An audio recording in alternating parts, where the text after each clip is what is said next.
don't really care how much time is on the clock, because all it takes is just one good shot. Good shot. Plenty of time to tuck himself in that as Bigby takes up the corner. See a little bit of a shortening up of the control on the side ball. That can go a very long way for him. Fungus. Aggression into the offensive zone. A double commit. Able to punish that double commit. In fact, that double commit's going to get the ball all the way down into the slot where Bigby is going to get the nice catch and play away. Oh, no. We'll tap that one to the side, but Bunch had it read for a second. Now Bigby, try again. Going to get the second flick, but Gorilla shuts it down. Now a little bit of a tussle in the midfield. Gorilla trying their best and doing their best, beating everyone out, stiff-arming away the defense.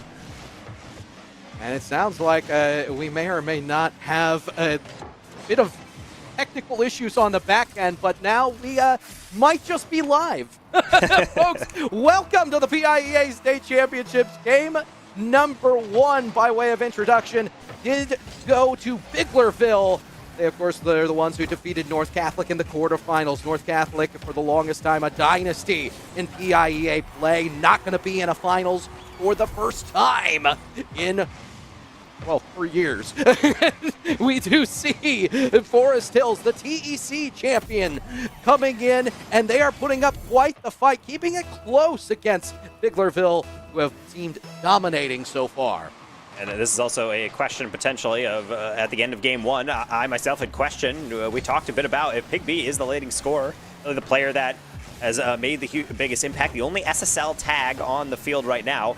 Are they able to carry through and be able to keep showing up? And right now, they have 100% of all the goals scored in this series so far for Forest Hills. So apparently the answer is yes. Meanwhile, spread a bit more even when it comes to Biglerville, as they almost got a great double tap to be able to extend that lead back to 2. But again, keeping it close, I think, is Forest Hills' #1 priority. They can focus on the total win later, but for now, I think as long as the backline is solid, they at least have one of those bullet points achieved. Absolutely, and I'm perfectly fine if Bigby finishes every single shot on net. I don't think that's disadvantageous. The biggest issue for me is I need to see great team play and working together, moving the ball forward in a together rotation out of Forest Hills. And right now we've seen great adjustments. They're just not going to be able to get back in time, and Blah might put the game away.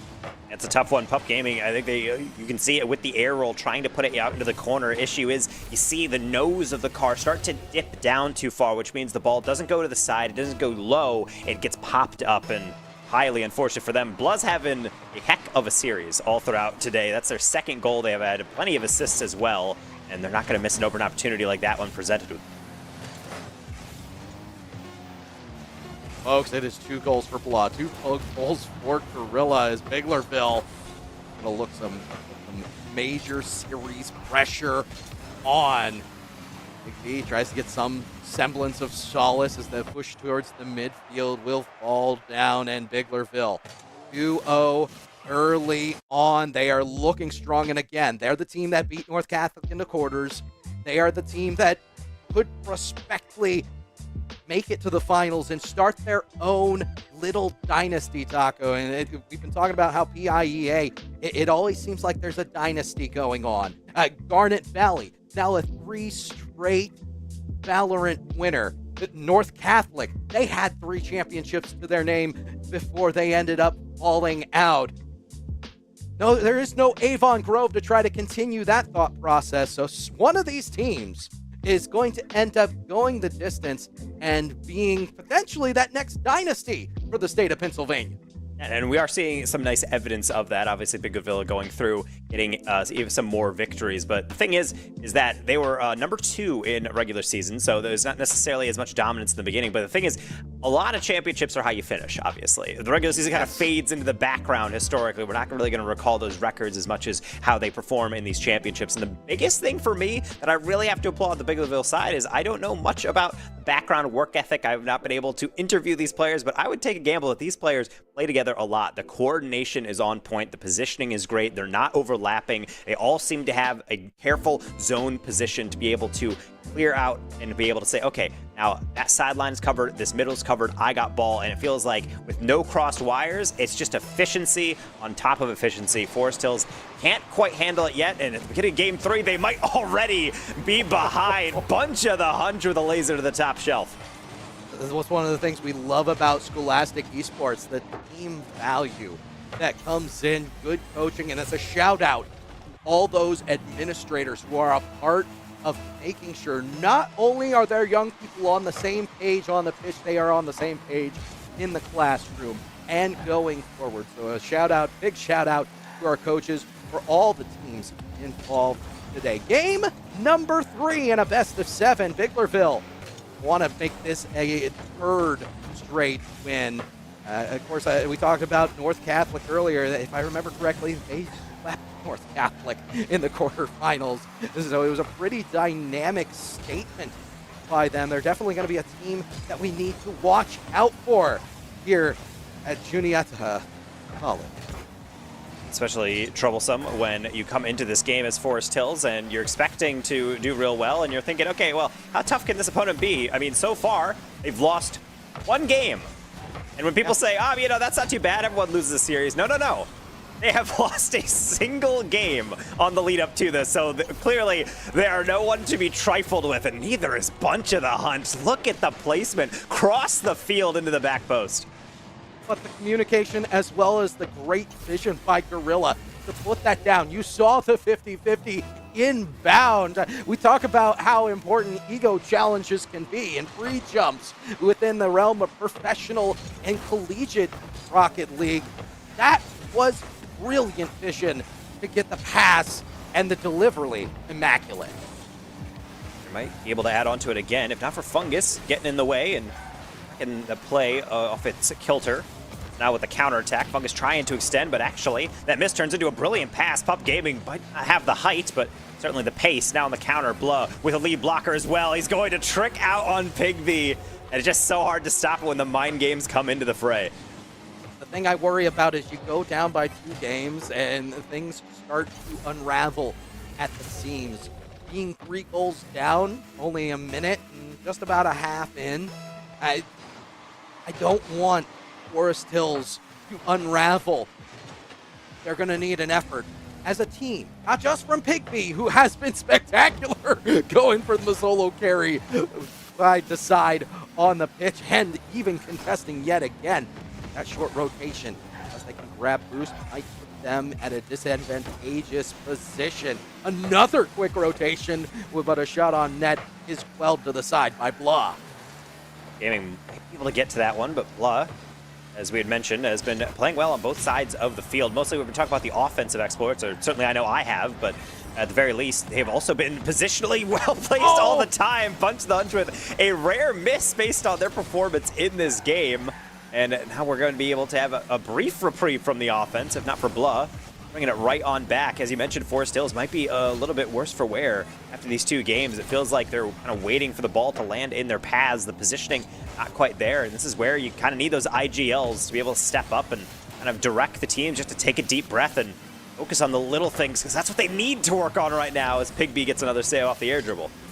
Very important aspect of Rocket League is being able to set the pace, setting the tone for the entire game. And it is each and every individual important effort. Not just one person on the pitch is going to set that tone, although every person can have a dynamic impact. Case in point, Fungus going to break the ice.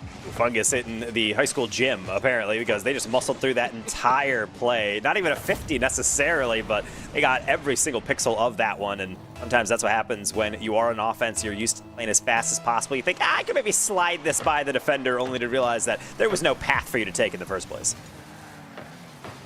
Well, again, folks, keep in mind, Forest Hills are the Esports Company champion coming into this. There's already a little bit of pedigree behind, and I gotta give them their flowers. They are continuing to stay tenacious, especially in the midfield, despite the daunting scoreline. Down 2 games, down 2 goals in game number 3. They're looking for something. Bring it all back together. Great pass, Pigby. Not able to get there in time. Quick interchange as Blah able to break that up. A bit of confusion from Pigby as I think they wanted to knock it across the defense, but instead it's a deflection and it actually takes it by the next player coming forward. And nothing to worry about too much because at the very least it was 3-0 with that one goal off the deflection. It's back within striking distance. Same with potentially that shot, but actually Blow with the fake challenge makes Pigby fall for it. And again, as you mentioned, setting the pace, stuff like that is a great way to do that. It's being able to force the team to always feel like they have to play at a million miles an hour. Sometimes they'll just give it right back to you. They're giving it right back. Oh, Here's Blood, one of the more dangerous players on the pitch, coming in with a solo. Everett had the reset, was looking for the musty, not able to get and put everything together on that play. But when you consider it has downed another 20 seconds in a desperate time for Forest Hills, they will take that effort to the bank. Bluff finds Gorilla, shot towards the net will be just wide. And again, they are still on their heels. There's 30 seconds and they need something in the way of offense. They need it now. Pigby tries to rip around Blah, is not able to do so. And unless they get a goal in this offensive foot, they may see a triple match points, quadruple match point. And with Gorilla putting it in, that's exactly what probably going to happen. I have to say, shout out to the Biglerville side for having great spatial awareness. The way that they are able to get into the lane on every single shot. If you watch a lot of these plays, they're not on the goal line kind of jumping ahead. They're really just turning at the point of contact on every pass, every deflection, and just pre-jumping a touch that immediately gets sent right their bumper and cleared away. They are always being able to get into all those lanes. And even when Forest Hill feels like they do everything right, they're still met with the brick wall in the back. Biglerville looking to go up on a sweep. On to match point they go. Lean rotation, spatial awareness, as you mentioned. And I love the fact that it seems like the team has so much together. For Forest Hills, maybe a substitution. I know some of these teams have a litany of folks that they can join in. Nope, Pigby is back in the match. Maybe just a change of the preset. It is kind of funny how fickle everything can be for Rocket League players. They, switch your wheels. All of a sudden, everything feels fast. I mean, it's one of those things. I'm a firm believer in someone who, prides themselves as an analyst, and you talk about all the kind of like the ones and zeros that go into the game.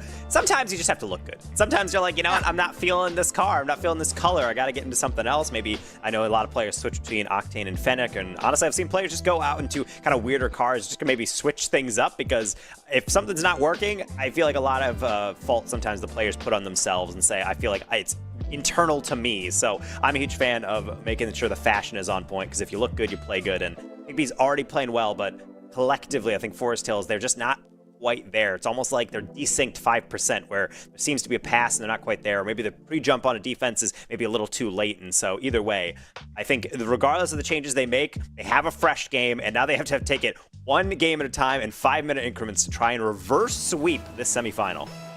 I've seen a lot of reverse sweeps before. In fact, I saw 2 yesterday in pretty high-level play. I know that anyone can do it at any time. So it's an any given Sunday mentality for Forest Hills. Championship pedigree, I mean, show me what you got over the next 4 games. Able to get an initial shot actually from Pup Gaming, but that one's going to be turned away again. As I had mentioned, all these shots seem to be meeting a similar fate, as Biglerville is able to be directly in the way every single time. And same with Blood. He's been everywhere across the pitch, almost kind of coming into his role as the leader, it seems like, as the series has matured. A misdirection, finding a pass off of the side ball, and getting that fourth player that not everybody's thinking about involved. The misdirection could go a very long way. Instead, it's going to be Pigby on the back line. Going to have to control this off the backboard as well. Doesn't get over a bunch of the hunch, but at least will quell the offense for now. Gets a quick cut around, and it takes things from side to side. I worry about resource management here for Forest Hills, because while it's great to see Pigby get around, one missed touch like the one we see out of Pup Gaming, it could end up being their undoing. One thing's for sure, it's Pigby making another defensive challenge that it almost seems like superhero ball, even though I don't feel like they're trying to do that.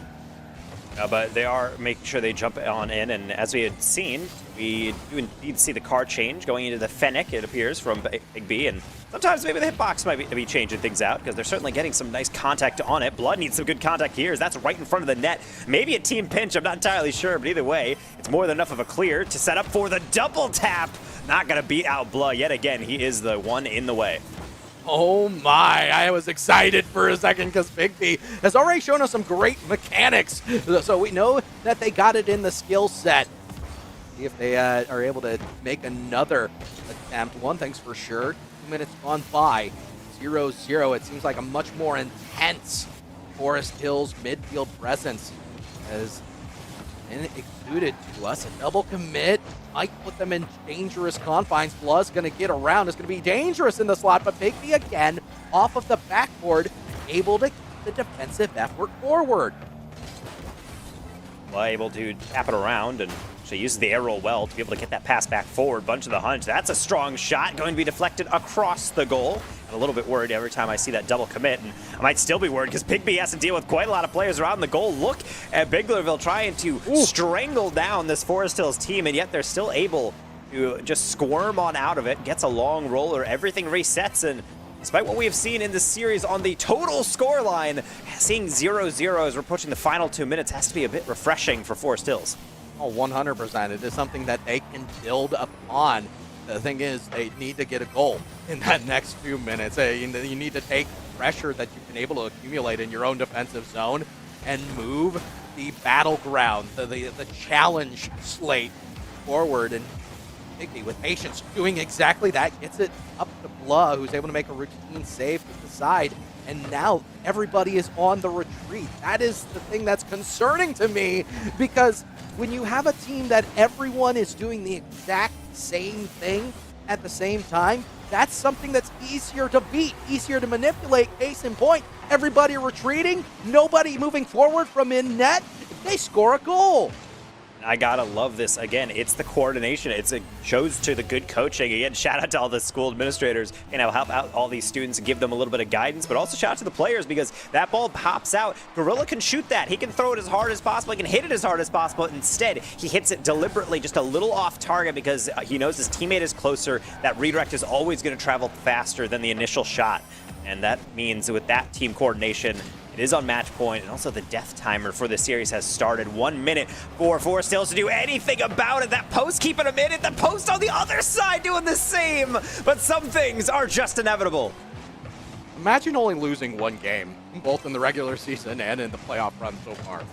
Like, this Biglerville team is looking so good, and now we're getting to see it here live on the stream. At least you and I, Taco, are getting to see it firsthand. This is a team that, if they do last this next minute, rightfully could put themselves in a position to be a dynasty going forward. I'm looking. I see a 9th grader. I see an 11th grader as well. You go down the line, this is a very young team and lots of potential, but they're going to need a better stop for that. Bigby finally connects. Really love this from Pup Gaming. That's exactly the speed that you want on that play. The last thing you want on a backboard read is a high lob, because it gives time for the defense to situate themselves, get settled in for the read. But if you notice the backboard, you got to get it there as quickly as possible. More importantly, you need a good follow-up. Pigby, who else there to put it back? See if there's more heroics in store in the final 30 seconds. Maybe a double tap. Blood doesn't absolutely have it. Pigby doesn't have it either, as Fungus gonna try to wrangle it. No one up for it. Maybe a slow air dribble with a flip reset. Blood doesn't have it. Puts it into his own net. Oh, a disaster at the back, but a miracle for Forest Hills. I tell you, this Fungus person's starting to grow on me a little bit. It gets the play out, dangles the ball in the box, and they are able to, as a team, make the effort. Deuces wild, 23 seconds to go. It is anybody's game, and oh, the momentum that could be afforded Forest Hills if they're able to pull off the comeback in game number 4. That's why Rocket League is such a frustrating game, because it can change so quickly. If you just get one bad challenge, or maybe you're thinking you can pull off the fake and kind of lean back, and then you really just get destroyed because of it. Now, Forest Hills on the comeback potential. 0 seconds. Pigby trying to slow play. Blunt puts it over his bar. Pigby feeling heroic. Maybe one last shot for his side. Pre-flip No dunk. Fungus was there, but so was the defense. Overtime trying to fight to save this championship for Forest Hills. And there it is. So well done, Pigby. Making no mistake off of the kickoff, fresh into overtime. And the leader scorer for the league that we find ourselves in this championship makes his presence known again and gets that second goal of the game and the first game win of this semifinal. I love what we got to see right there. It's because you have 3 goals, quick succession. This is the type of momentum you need to be able to ride going into it. And for Forest Hills, you just put and doubled the game loss count for Biglerville this season. Take that for data for a second. You love to see that. Now they're going to need to ride with that. I want to give props where props are due, because I think it was Fungus on the goal line, had to make a save, was able to dodge blood, and one bump would have been all it took in regulation. They were able to make that save and almost got another goal the other way. We almost saw no overtime, just the full 3-0 turnover.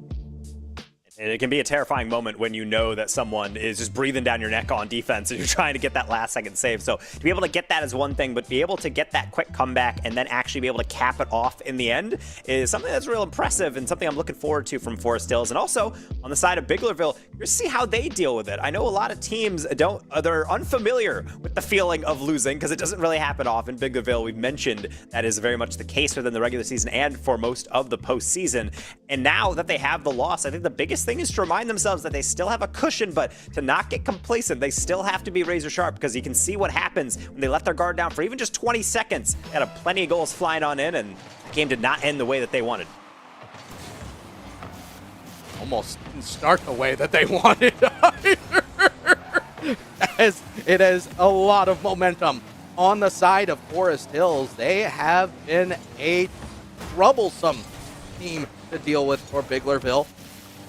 Bigby for the redirect, pops it up. Bunch of Hunters have plenty of time to control this.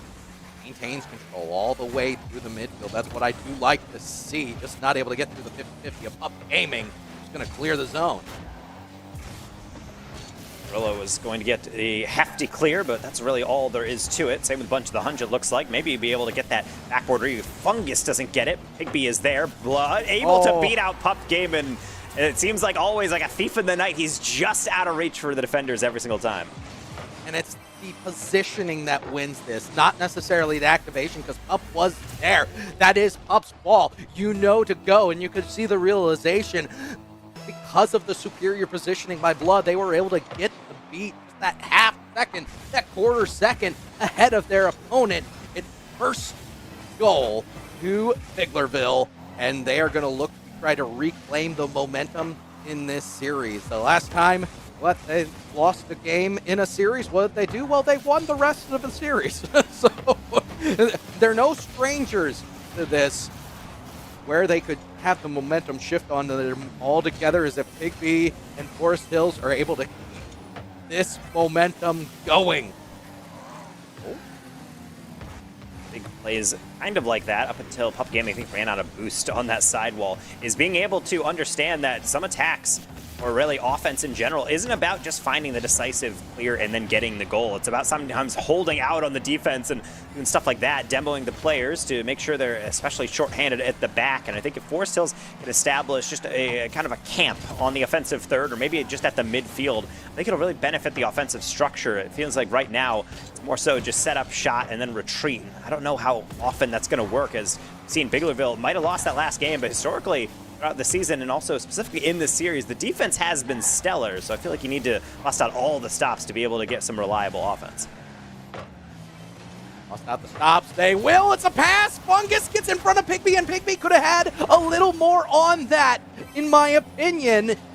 Instead, they don't get punished on the turnaround. They are able to maintain the offensive zone. Just shows how much momentum they had going into it. And Gorilla, oh no, cleaned up by Fungus. Well, they were certainly in the way there, as the Maybe leave into Fungus has a good shot, but poor Gorilla tries to pre-jump and turns into a little bit of a rebounding wall right back into the mixer. The backflip, I will say, good job from Fungus. A lot of players would just rotate on out and grab the boost, but sometimes you want to stick around to see how a play develops. Blah is not going to wait on this one. Bigby, I don't know how they reacted to that one.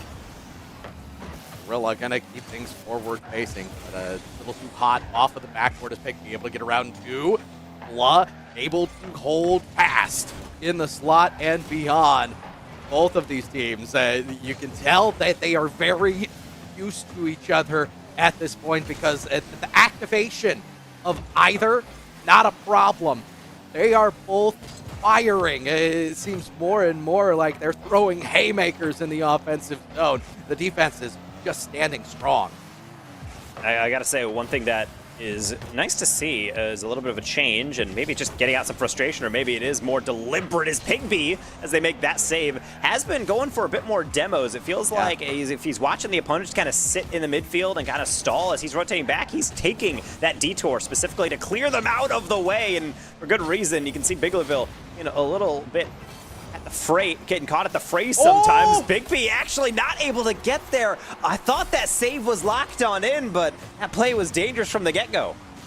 Taking a closer look here, Bigby just not able to get the angle. Instead, traps it on the post, and it is a Biglerville goal.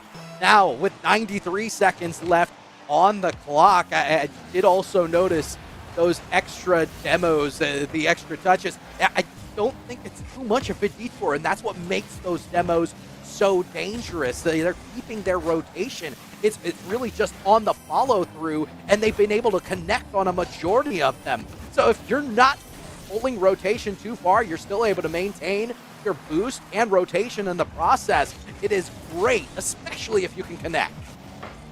And speaking of connects, there are some nice little hold-ups from the Forest Hills offense, but ultimately it's not going to last. Pinch across now will be Blah, somewhat in a 1v1 against Pigby. Like that, maybe a 2v1 if a lead blocker is there. Pigby's going to get the fake out, the revenge from Blah from game number 2, and that's going to be 2-all. I love the decision-making as well. Go short side with it, behind Blah, whose momentum is clearly taking them across. They had 90% of that goal open, and Blah knew it. Pigby takes it all the way behind. So really good decision-making and able to snipe the corner in. Now Blah, very early on that challenge, had a chance to collect in the corner as well. Not able to get the full execution, but I love the ambitious rotation. It almost took a quick response from Forest Hill. Right now, I feel like their aggression's great, but it can also be a double-edged sword. So I see them diving in a couple plays, Forest Hill, and that works so long as you're making the contact that you're anticipating. Sometimes that deflection calls into question a lot of things on your defensive structure, but if it works, then I don't necessarily want them to change it either, especially it seems like they're the ones asking the question here at the end. Blah getting the light touch out. Fungus jumps up at it. Gets a deflection now into the corner. Pup Gaming might be able to read this one as they're leaping at it, but no. Instead, it is back to overtime for the second straight game. Forest Hills, again, is trying to scrape on by and get another game out of this series. Will we see a quick response? I know kickoff goals, we haven't highlighted it as much, but we have seen a decent chunk of kickoff goals from either of these teams. So much this time around, so it's not going to end on a kickoff goal at the very least. We see Forest Hills, the push into the offensive zone. There's no presence behind it. Once again, Biglerville, Gorilla, and Bunch working together, but that is a double commit that you don't like to see. Blah is able to get the quick catch across, and lesser player would have nailed that across. And by lesser player, I mean myself. I would have nailed that across and set up a shot in the slot for somebody. At the very least, these players, as long as they're making the good decisions, it looks good. Pigby, that's the best type of decision. It's a double tap set to himself. A banger to end this one, and yet another W for Forest Hills. My goodness. It's the Esport Company champion, and they are coming back strong. Looking influential is Pigby, and 2-3, twice in a row, overtime games. They aren't going down without a fight. And I've been keeping track of the statistics, and slowly and slowly, we're starting to see Biglerville get a lot of shots, but now it seems like that margin between the two teams is shrinking, that differential. And honestly, that's the thing that I'm attentive to, on top of the fact that in any series in which there is a reverse sweep, you get one loss, I feel like you're kind of shaking it off. You're like, well, you know, getting a sweep is hard. These teams are in the semifinal for a reason with us. And then you lose a second, and I think this is where the anxiety starts to creep in the back of the head, and that's where I think it's really important to have that in-game leader or the administrator just in their ears, just to remind themselves, you know, deep breaths. The strategy's working. You're still getting plenty of shots. Just keep on playing how you're doing. Don't change things up. Don't get in your head, because the moment you do that, you start to change how you play. And if you've been successful most of this series, last thing you want to do is just kind of call an audible late in the series. If anything, I'd like to see Biglerville go back to what was going extremely well for them early on, and that was punishing some of the mistakes that they saw from Forest Hills. Are there less mistakes to punish at the moment? Absolutely, and that is a credit to Forest Hills and Big B specifically. I've highlighted how they came across and made that save. The catch was immaculate. So we need more of that, folks. We need more of those catches, the controls. It is what is so lethal in Rocket League, and I'd love to see it at such a young age. It takes a lot of poise to be able to play in events like this, and takes even more composure to be able to nail those overtime goals and continue on in the face of adversity. So many players crumble in these moments, but those players and those teams typically don't find themselves in a state championship. So here we go into yet another game to see if Forest Hills can find their way, carve into a Game 7. Certainly know that they're capable of such a feat, but I'm sure Biglerville has something to say about that. See them mount the effort. Midfield onward. You were asking for that team play aspect. I gotta give props to Up and Fungus. They have done an excellent job of maintaining control. How much power can you get on a shot punch? And I was really thinking the same thing. I'm like, it's not too heavy of a pass, but getting all the power back on the redirect. And yet, off camera, what people might not have seen is that Pig B was going back into the back corner and then out of their blind spot. Bunch Thunch actually got the demo, then immediately turned around and got the finish as well. So a play of their own making. It's supersonic on the aerial as well, just as that shot was going through. So it got everything they possibly could out of that shot. Biglerville once again making a statement, but Forest Hills have shown us they are not strangers being played from above or playing from behind. They are doing an extremely good job of maintaining their integrity on the goal line on a regular basis. They're going to have to do it again. One goal down, maybe two. Now as Blah gets the follow through. Loose touch, it's Blah making sure to punish. That's so unfortunate as well. As Pig B doesn't even necessarily do anything poor here. It's just that I think they're waiting for the 50, and then when they jump for it, they realize there's no one to 50 with, and it turns into a pass. And as we mentioned before, Blah has gotten many a goal through mechanical means and good placement, but ultimately it's just being in the right place at the right time, kind of like on kickoff on the cheat up, really finding a 3-0, and that could have been potentially game over still with 3.5 to go. They need to carry this up together, and they're going to do exactly that. That's going to be a ball dangerous. Skied high in the box. The Punch Punch is the first one to do it. I do like the fact that we're seeing a much better anticipation of players like Big B carry this ball one end to the other. The 50-50 forward-facing challenge has definitely come on strong for Forest Hills in this latter portion of the series. They're just going to have to maintain speed because they might get eaten, deleted off the pitch. Multiple demos coming in. There's another one from Bunch of the Hunch. Blow the shot on. Big B just able to make the save, but the follow-through is coming, and it takes Pup Gaming to carry this one out. Biglerville must be chuckling a little bit. They're thinking, how many people do we have to take off the field before we can actually get another one in the net? Somehow, it seems like Forest Hill is able to get back into defensive shape and be able to bend but not break, but it only lasts for so long if you can't get the clear. There's another wide open touch into the path of Bunch of the Hunch. Like in esports and Rocket League especially to normal sports, follow through. You hear it all the time in basketball, and that's exactly what Blood does. Has a great effort and then is able to follow through. Get the bump on the last defender and open the net for your teammate. Things were dire beforehand coming into this game, then my goodness, what we have seen here in the first half of our game number 6, seeing if this series can keep on going. Well, seeing a 2-goal comeback, how about a 3-4 stills? Do you have it in you to be able to bring it all the way back? Maybe this could be the start as Pup Gaming gets on it, but Gorilla has made quite a few spectacular saves, but talk about the putback from Fungus from a harsh angle. Follow through, youngster, as Fungus able to put it back. Pup recovers, and it's a squishy style recovery in order to get that goal. It might have been without it, but the defender was coming on fast. Great effort by the squad.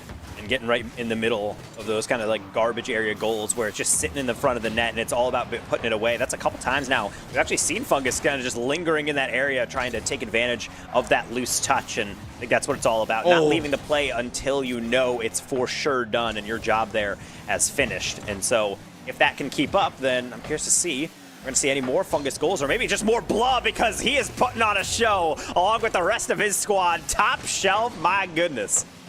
What we didn't see in this replay is the fact that we had a small little mistransaction between Pig B and Fungus. Fungus was looking for Pig B in the air and just missed. It put them on the back foot, and now they are in dangerous confines again. 3 goals, 90 seconds. They're no strangers to comebacks, but it is going to take a monumental effort.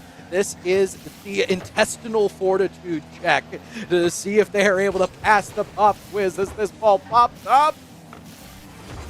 Pushed away by Fungus. They'll at least for now to keep it out, but as the time is ticking away, they are losing opportunities, and loose touches like that to Gorilla, who's going to score a goal, are not what they need. Putting the ball into awkward situations, then taking advantage. This is what I'm talking about. Notice how Gorilla and no one else on the side of Biglerville even goes toward that. They have the lead. They know Forest Hills has to come to them. So if you want to clear that ball, that's fine. I'm just going to be chilling at the top of your defensive third. And the moment it kind of spurts on out, that's when I jump on it. And goals like that look ordinary from Gorilla, but it's all about the patience and understanding your role and really how you can control, as we talked about, the pace of the game. Pigby knows the same things about this type of game, but fortunately, he's not able to get a second goal to give Forest Hills too much hope. The EEC champion coming into this, Forest Hills, showed us a lot of promise on paper. They've also showed us a lot of promise on the pitch, making a great effort after going down 3-0, and now with 30 seconds to go, 4 goals to overcome. It may just be insurmountable. Biglerville are a team to watch out for, and gotta give credit.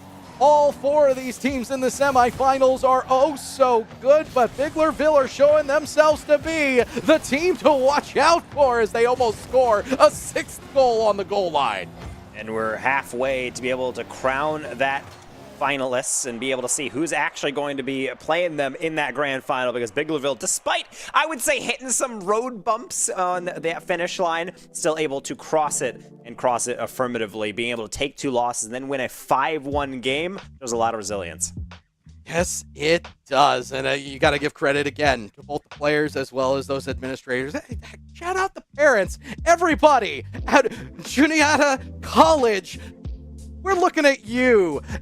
Welcome to the PIEA Finals for Rocket League. It is Pennsylvania State Championship time. And I know at the very beginning we weren't able to get the full-on introduction. We did it, but at the same time, I don't know that it ever got it heard. Kendo Slice here alongside, as I called you earlier, the most hazardous of ethnic flavors, the Danger Taco, coming in. And we are going to be covering all of the Rocket League action for you tonight. Again, it is all about the potential dynasty that is on the board. That's really been the storyline for PIEA. And on the back of North Catholic, who started out the Rocket League side of PIEA with a bit of a dynasty, they went down to this Biglersville squad in the quarterfinals.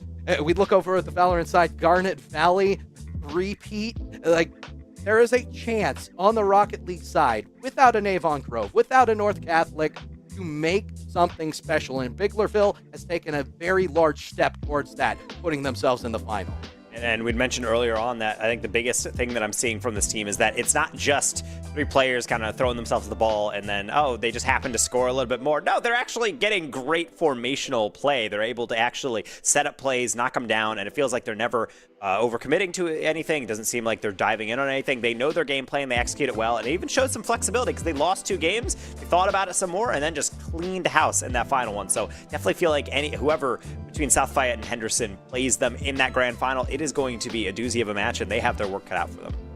And that's exactly what we are going to get to here in just a moment, so do not go away. There is more PIEA State Championship action as we will see South Fayette and Henderson just after the break. The Gamer Box, baby. Enhance your gaming experience. This is the Gamer Box. Right now, I'm one of the first ones to get the exclusive 99 gaming box. A koozie, chat. Who needs a koozie? You can pre-order There it right was. now at 99.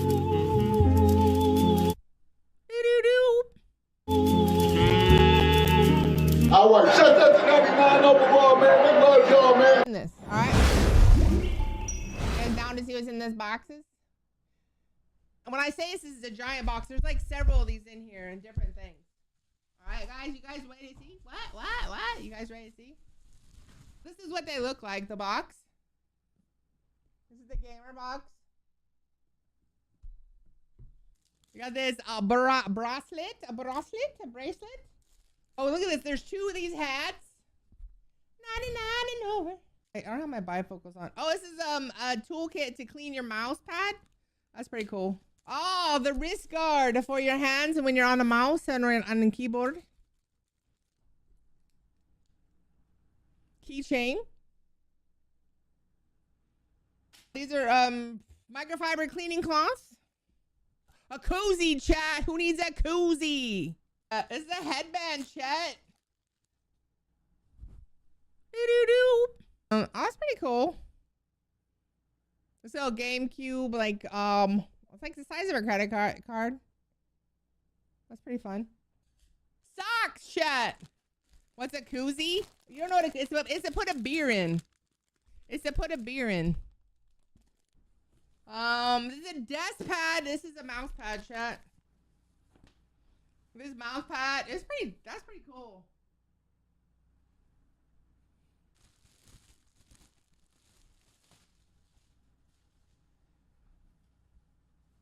And I got a sweatshirt, chat. Okay, we got this drink mug. So you put your beer in it, you know, or a can of pop or anything, puts it in and keeps it cold. This hat's cool. I like this hat. Like the trucker style, but with the 99 over. This is a bag, a drawstring bag. How do you get that Gamer Box? So they sell them. I'll put the link in TikTok, but I'll have a link. If you guys follow me on Twitter or Facebook, you'll be able to see the links. This is a sweatshirt. This one's with this design from the 99 over. A bunch of the balls. The kids are gonna love the balls. Literally gonna love the balls. Like a shaker mug for those of you that need the drinks that shake them up. A t-shirt. Little towel thing. The copy of the magazine that you guys have been seeing in chat will be in these boxes. You get it in the box, or you can just buy the magazine if you want just the magazine. And then a Gamer Advantage lens cleaner kit. Ta-da-da. Also, you guys know I love Slide, the Drink the Slide. They're actually partnered with the Gamer Boxes as well. Each Gamer Box, oh, these are tickets. Okay, each Gamer Box comes with a prize ticket that includes additional benefits.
And we are back here live at Juniata College. Well, Taco and I aren't, but it's Kendo Slice alongside the Danger Taco. It is PIEA, the state championships of Pennsylvania, and Rocket League on the docket for you. We have South Fayette High School. They are the #1 seed, went 24-0, 8-0 total for series, going up against Henderson High School, the Warriors. And these two teams have Garnet Valley in common. And a lot of teams tend to have Garnet Valley in common, as Garnet Valley has been a pretty dominant school, I would say, across esports. You mentioned their excellence within Valorant, but it's also a very similar thing within Rocket League at times as well. So when you do see Garnet Valley took games off of both these squads, that's one thing, but especially when we look at Henderson High School, they finished 7-1. Their only match was Garnet Valley 3-2, so they still went the distance. But in the postseason, they've been flawless. 3 4-0s, being able to get it done, and then South Fayette experienced a little bit more of a rough patch, 12-4 after an undefeated regular season. And so now we'll have to see between these two squads, can they pull it all together when it matters most, or maybe second most? Because after all, this is the semifinals to see who goes on and faces Biglerville. 3 seniors, Deeb, as well as Linko for the side of South Fayette. A lot of seniority between these two teams. We have a 10th grader as well as a 9th grader on either of the teams, but really, you're going to see a lot of leadership and I think a lot of mature decisions on the pitch. This is a culmination, a legacy for both of the squads. And I think being able to finish out, especially your high school career, because one thing that I love about PA is that they have this tournament that goes on every single season, every single year, and being able to wrap it on up. And the problem is, if you're a senior, you're not going to be able to experience it for that much longer. We've seen some legendary names into collegiate sends from this Pennsylvania tournament, so this is a preview for some players we'll see in the future going off into other schools to play Rocket League at a high level scholastically. But either way, it seems like right now, as I'm waiting to see the hints of those players that we might be seeing, I'm not seeing anyone take the leap out quite yet. It seems like it's pretty much a game played in the midfield up until maybe this one. Praise Arnold. Praise indeed with the save. Love it, and that both teams seem to be utilizing the midfield to link together some passes, so a little extra pressure will go a long way for either squad. Evan not able to get across, and it is D with the first goal of the game. This is why consistent pressure is nice, even though it looks like that's wide open. Honestly, I like that shot because you had a lot of players back, but Evan, you could see them creeping out to that corner. I think possibly player coming forward saw that one, just knock it a little bit forward, and D says, well, let's just try my luck. Poor Evan cannot time the flip correctly, but a little too early, which means that contact knocks it on backward. Happens to the best of us. That awareness that you need to have, understanding, hey, it's not always the opportunity to go toward the goal, but if you see someone creeping towards the boost and having that boost over ball mentality, especially when there are a couple of players almost no man's land just out in front of them, put it on net, see what happens, create a little havoc, some chaos. Meanwhile, we are 2 minutes in, just 1 goal, and I'm liking what we are seeing so far from Henderson. Moving up as a unit, very impressive. And that's really, I think, what all these championships are about. I think there's a lot of star power and there's a lot of statistics people can cite, but at the end of the day, it doesn't really matter if your team is not going to be the better team, because one player does not win a series. And many a time we see the teams that are just the ones that are always covering each other's backs and maybe not double committing, or at least committing in general. Everybody got us watching that one. Luckily enough for Henderson, Lomac was not there for the putback. Gonna have a shot from the slot B, not able to get through the 2 defenders. On ball with them, and it's Lomac finding Linko in a brilliant one-timer effort. And people think of air dribbles as being these high-flying acrobatics that go past the entire defense into the goal. Sometimes it's just that simple. It's the bait that makes you think, I don't think they're going to get another one, and then it skirts right over the top of you, and before you know it, that ball is in the back of your net. Fantastic pass from Lomac.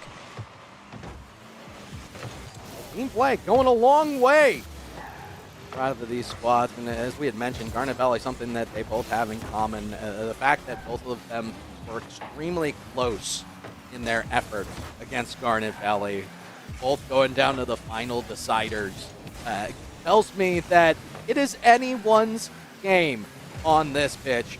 one of these teams is going to represent themselves well up against Biglerville in our final later on. It is anyone's game. Devin just misses out on that touch.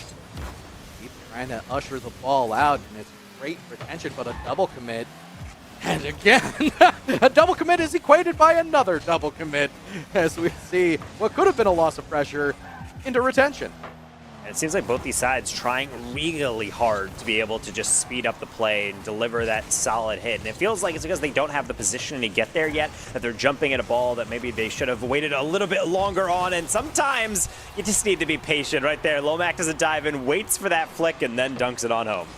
And positioning, about the only thing that we can find lacking in this moment. Gibbs was the last one to return, and I think that they would have had a little more of a traditional rotation towards the four-post. They would have had a better angle to try to save it. It's so difficult to do anything backflipping on the goal line. But just a touch of better positioning could go a long way, and it's not just on the goal line, it's everywhere on the pitch. Lomac takes the opportunity, but he is going to get the long clear out. So that's a tough read, and same with D, but they still get that on target. Praise Arnold putting it right back on the near post. It's going to be deflected off that post. Gibbs trying to keep it in. Nice cut, but not fast enough. Evan on the respawn to getting the save away, and that's what happens when those shots are so tantalizingly wide. The post is your worst enemy because you just can't quite get it through. Same result as the last shot, beating the bumper of Lomac. The only thing I can criticize from either of these teams, and they seem like they have the exact same problem, you're finding back to the ball challenges coming through and almost wreaking havoc on what could be a much more solid rotation. A lot of the shots on net have been hazardous, mainly due in part to the fact that the positioning has not equated what we would like to see in a normal defensive position. D across, at the very least, is going to waste the time. No way. I thought for a second there they were going to bring that one all the way back. They are unable to. South Fayette are going to be Game 1 winners in very close confines. And they had to get a little bit of a comeback there, as they're number 1 in the league overall, and they do not often lose, and they're used to being able to impose their will. And I feel like it took a little bit of a slow startup, but ultimately I think they ended up doing so. But I think they have to give a shout out to the fourth teammate in the frame of the goal. That's a lot of post hits in the last minute and a half, really, of that game. So that's not something you could take for granted. Those shots are not something that, we took away options and the team missed. No, it's really just you got lucky by a pixel. If you give those shots again and again to the same team, eventually more of them are going to fall than not. So I would say maybe not something to hang your head about, but something to be acutely aware of after this first game in the semifinal number 2. And the main reason I say that those back downs are so troublesome is more often than not, it's a one and done touch that comes from them, Taco. And it was hinderous for either team trying to defend back to the ball. The whole mentality behind shadowing is you're trying to slow things down so your person on that proper rotation moving forward has a much better challenge than you do in the moment. Instead, we've seen, I don't want to say hero challenges from both of these teams on the shadow position, but they definitely have not been opportune challenges for their own team. And that's the biggest thing about being able to get those challenges in, is that there's a time and a place to get a full-on challenge, going full speed and trying to knock the ball away. And other times it's actually better to slow the play down so you don't get an awkward deflection, and a more awkward deflection than when you have a kickoff. D right down the middle, both on the approach and the shot. That was awkward, and it was Linko not able to link together the early flip. They will take I don't want to call it a freebie, but there are times where it is exactly that off the kickoff. Do they get the return to sender? Sure they do. Well, we're on pace for quite the final score if this keeps up, but 7 seconds in, we have an exchange, and I guess we're just going to press reset functionally as we're back to a level score line. So this is also why Rocket League is unforgiving and why kickoffs are very much plays within themselves. They're not just a restart of the player. They're very much scoring opportunities. Lomac trying to show us yet again, but ran out of boost. Only 30 more or less on that cheat up. It's one of the things I do love about the commentary and the theory behind a lot of Rocket League, because teams in North America, we don't always take kickoffs as seriously as some other regions do. But at the same time, mechanically, we have some goats when it comes to kickoff strategies. It's just not everybody on the same page. There's definitely a lot of room both for improvement as well as a lot of room to exude your pressure each time you hit the kickoff circle. Anyone who plays enough 1v1 knows how dangerous kickoffs can be if you're not playing with them well. Same with, especially the 1v1 ladder, getting some awkward touches. Evan really getting a back pass, accidentally past the defense, but he's able to rescue things with a nice little air dribble into the far side, followed by Lomac, setting it up wide open for Lenko, and he's making no mistake with that. The net wasn't the only thing that was wide. He takes an extremely wide rotation. I'm not even sure they got the boost in the corner. I'm not sure it was there. Definitely want to take a little closer a cut because that ball could have been saved.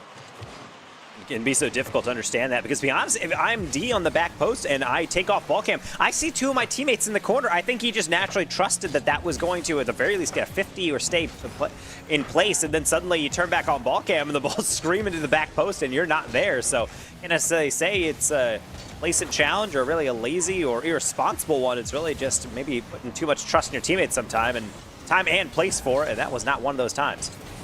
Dangerous. One touch, all it takes, as we mentioned before.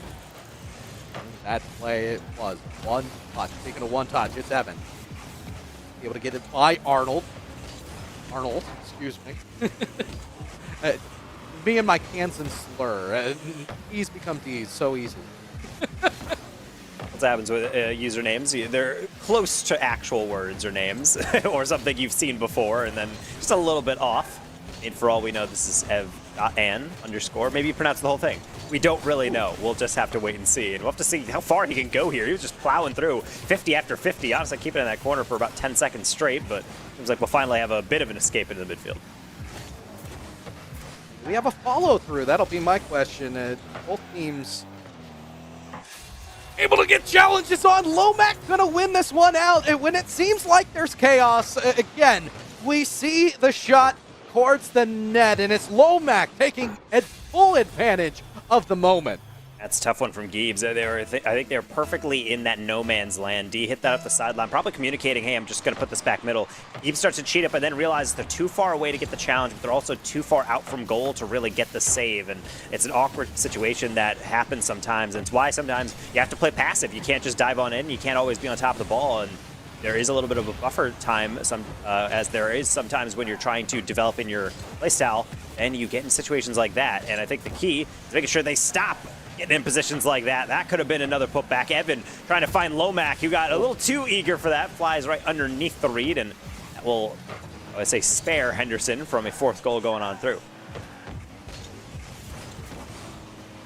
We have to push it across. Find the ball, and Arnold gonna take their time, allow Lenko to just push it right back in. I actually like the decision making there. Taking your time and making sure that you have a forward-facing challenge, making sure there's proper resources. They were able to keep control, and now they're getting a little additional pressure. It's not for Lomac getting the push out. It's a great deflection from Praise, and actually they could have taken that. I think Evan was very much in a 2v1 there, but able to squirm on out of it, and then even set up a pass. D putting up their hand, just trying to get in the way, and able to at least get a couple saves. Bit of a double commit, but should be well wide. And I would say, despite being frantic from Henderson, the game is still within their reach. Whether it's within their grasp is a whole other thing. A lot of execution that has to come quick. Praise Arnold at least getting that save to keep it close. I think that's a perfect one-word description of what their rotation looks like. They do seem frantic. Has it up the pace of play? Absolutely. So I can see some mistakes from either team coming out of it, and if Henderson is opportune about taking advantage of those mistakes, they could put themselves in positive confines. But I need to see a little more team thought behind this frantic pace, as it were. At the very least, they're getting touches in open space, which I do like. It's better than just throwing it right back down the middle every single time. The issue is that can be one of your options that you want to prioritize. The other one is making sure you're finding your teammates. But if you're Evan, who needs teammates with an air dribble like this? I mean, you mentioned throwing the ball towards the mid and on your clear, and they did it twice in a row. Evan was in the perfect place to take advantage of that. What do? When they give you the ball for free, you take your shot. And a perfect carry to the top bar. It's really what all air dribbles are about. It's not necessarily about dragging the ball perfectly. It's just about waiting for the defender to commit and then tapping it right over top of them. It doesn't have to be the fastest air dribble you've ever seen. You don't need to have a reset. You don't need to have anything fancy. You just need to make sure you do the bare minimum to beat out every person who leaps at you. And I think that's the one thing that I liked about Evan. We mentioned that giveaway, it rolled into the perfect position, but still being able to take that and do something with it are two very different things, and a skill set required to do that is a pretty rare thing within Rocket League. So getting that first win is nice from South Fayette. They're not going to get a little bonus one as a going away gift, but they are going to grab their second straight game halfway to match point. And again, frantic pacing, it ended up stymieing what they would like to do on offense. We see the statistics. Only 3 total shots coming out of Henderson, and that is alarming. A lot of neutral possession could have been turned into positive gains if they would have taken their time. Maybe had just a tiny bit more patience with it. But I saw Ray's Arnold multiple times almost going Hail Mary with their challenges into the ball. Like to see a little more grounded gameplay. I don't mind the pacing. I don't mind the franticness of their rotation, but you have to be able to utilize control on top of that in order to really see it through. You either have to play to the strengths of your play style, and sometimes if your strength is playing incredibly fast, then yeah, utilize that. But the issue is that they're caught in between things, and I think they're almost being restrained by how they want to play. We actually saw a play earlier on where Ray's Arnold was dribbling through the midfield, they knocked it in the middle, and then there was a temporary moment for 2v1 where the defense of South Fayette was so far back, but because they're so in that gear of I have to move fast, I have to hit this quickly, they just threw it forward, and then it's cleared right away. It's moments like that where you just take a deep breath, say, okay, let's take a dribble, then speed it back up, because if you play fast and then occasionally mix in the slow play, that really throws the defense off. It's kind of like the changeup in baseball. It's there for a reason because it's so hard to predict. Both these teams, no strangers to sweeps throughout the regular season and onward through the playoffs. The question is, South Fayette, they having a sweep on the docket at this point. You are Henderson. You want to stop any attempt at a sweep. You definitely don't want to have to pull the reverse sweep. Granted, I think they could pull it off if they needed to. Is Linko going to push? It's once again a loose touch that is completely punished. Any touch like that is naturally going to be put back on target. The problem is when you have everybody on the same page, which is one thing to have as rotations come on through. You want to make sure that you're covering each other. But if every single person's on the same word of that page and you start to see everyone doing the same thing as they're all navigating from left to right, that means there's no one actually in the middle to stop that one. Poor Guy just had to watch that one sail into the net. I'm sailing. Evan there was sailing at the challenge. It's a demo for their effort at the very least. Henderson going to punish what was a couple of misses. Yeah, poor Lomac dropping a my bad in the chat and responded by Praise Arnold, the goal scorer. No problem. Certainly he will take that one. Yeah, don't feel too bad about it. I'll gladly take a goal, but moments like that do happen when you're maybe overthinking the touch too much, and sometimes you just got to get any contact. Eebs not getting any contact there. Same with D's. Actually, they're going to get beaten out, so maybe a quick revenge as Linko does their job, pays their life for it, but gets avenged by Lomac right back in at 2-1. I love the fact you had moving up as a unit. I'm not sure that it was required the extra touch because Lomac was able to push this ball on, and they would have had control otherwise, but the sacrifice that came through was positive for them. They forced an additional commit, and it left the open net. So now Linko together with team trying to push through the corner. I think I noticed earlier, Praise Arnold, I know we don't always get into style league, but I really appreciate, given Praise Arnold's play style, that they have the Superman fan. It's nice. I mean, at the end of the day, you gotta use those interesting decals and be able to get everything going. I think there's two different ideas. I think a lot of people like to have like those pretty cars that look nice, but then you have players. There's pro player Radisson within RLCS who just, in my opinion, wears the ugliest presets. They just do not have cars. I don't think anyone looks at their cars and likes them, but he uses it and he's like, hey, I like it. And I'm like, you know what? You're a world champion for a reason. Just be able to use what you like and then go from there. Wrong with resets that are not necessarily just randomized. Played on. Never mind. We're getting a little bit too much into my own personal lore. We are 1 goal difference, and Henderson on the cusp of having a monumental task in front of them. Evan going to take the shot on from the slot. Won't be able to get through the defense. And their defense staying strong. The double commit goes unpunished. Arnold is able to get back out, challenge Linko, but they have had problems getting this ball out of their own zone. And with a little floater in the mid, we may see more. They had a chance to go for the physical play, decided not to do so, but they're still going to maintain and retain the pressure. Honestly, I feel like in the last 45 seconds, it feels like I think Henderson maybe had 100 grab that entire time. A lot of boost steals coming through from SF, and that's exactly what happens when you have a good boost control, is the other team is really just keep knocking the ball back and forth in their own half, but they're not able to actually escape. So good job from South Fayette to be able to actually lay down the law. The problem is you need to make sure they still play good defense. Gives out an open shot. Unfortunately, no height on it. Try to maintain press in the mid, but Lomac gonna get up early. Push this right back in. High, off the backboard, unguarded, but the secondary challenge. Praise Arnold again, flies across. The sweep is pure, and now has a chance down for D. The shot on, scores! And we have a tie game again. Lovely finish here from Indeed, being able to jump on up, get the twirl, but then most importantly, knock it across the challenge, even if it's technically at Evan. As a defender, when you are driving from back post to front, you're expecting to drive into the save, but when it's directly behind you, it's so difficult to have that lag in your brain turn off and immediately jump. There's always that brief moment where you're not sure how to react, and that's what happens. Hesitate. Very good way to go about things. And now Arnold bring this ball yet again around the corner. Henderson unrelenting at times, and it's a much more focused form for their frantic pace. I still think they have that same pacing, but there's a very hive mind thought behind it. They've been able to take full advantage. Case in point, previous goal coming off a brilliant pass, and the execution on the shot was just as good. Now Evan through one. Lomac, chance for the give and go. Linko is there as well. They will triple commit on. They still float this ball towards the net, and Evan's gonna score. They managed to keep on the ball.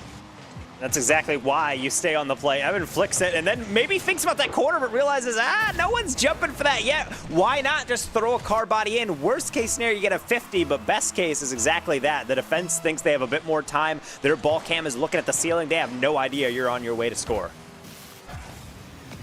Now off the kickoff, they have a 1-goal lead, and the pressure is on Henderson. They need a response, and they need it now.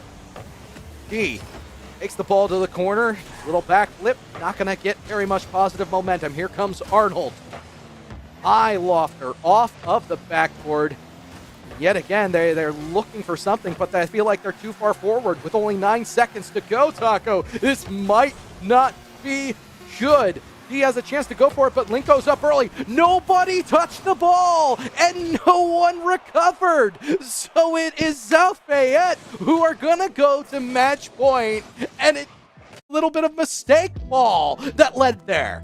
It can be so tough to have those moments because at the 0 second, your first priority, I think everyone is like, okay, we have to keep the ball up. But sometimes I think that affects you because you're so concerned about almost spreading out and covering options that you realize, oh wait, someone has to like get on this. And ideally only one of us gets on this so that we don't kind of cover the same position. I think that kind of got to Henderson at the end. It's so tough to be able to galvanize everyone together, stay organized, stay calm. And Ultimately, I think the bigger issue is not necessarily that game, but what are you going to do about this series? We're in another situation where a quality team has come in, they've answered all the questions asked of them, they're up into a lead, they're on match point, but can they actually close on out? Henderson is going to hope that they cannot.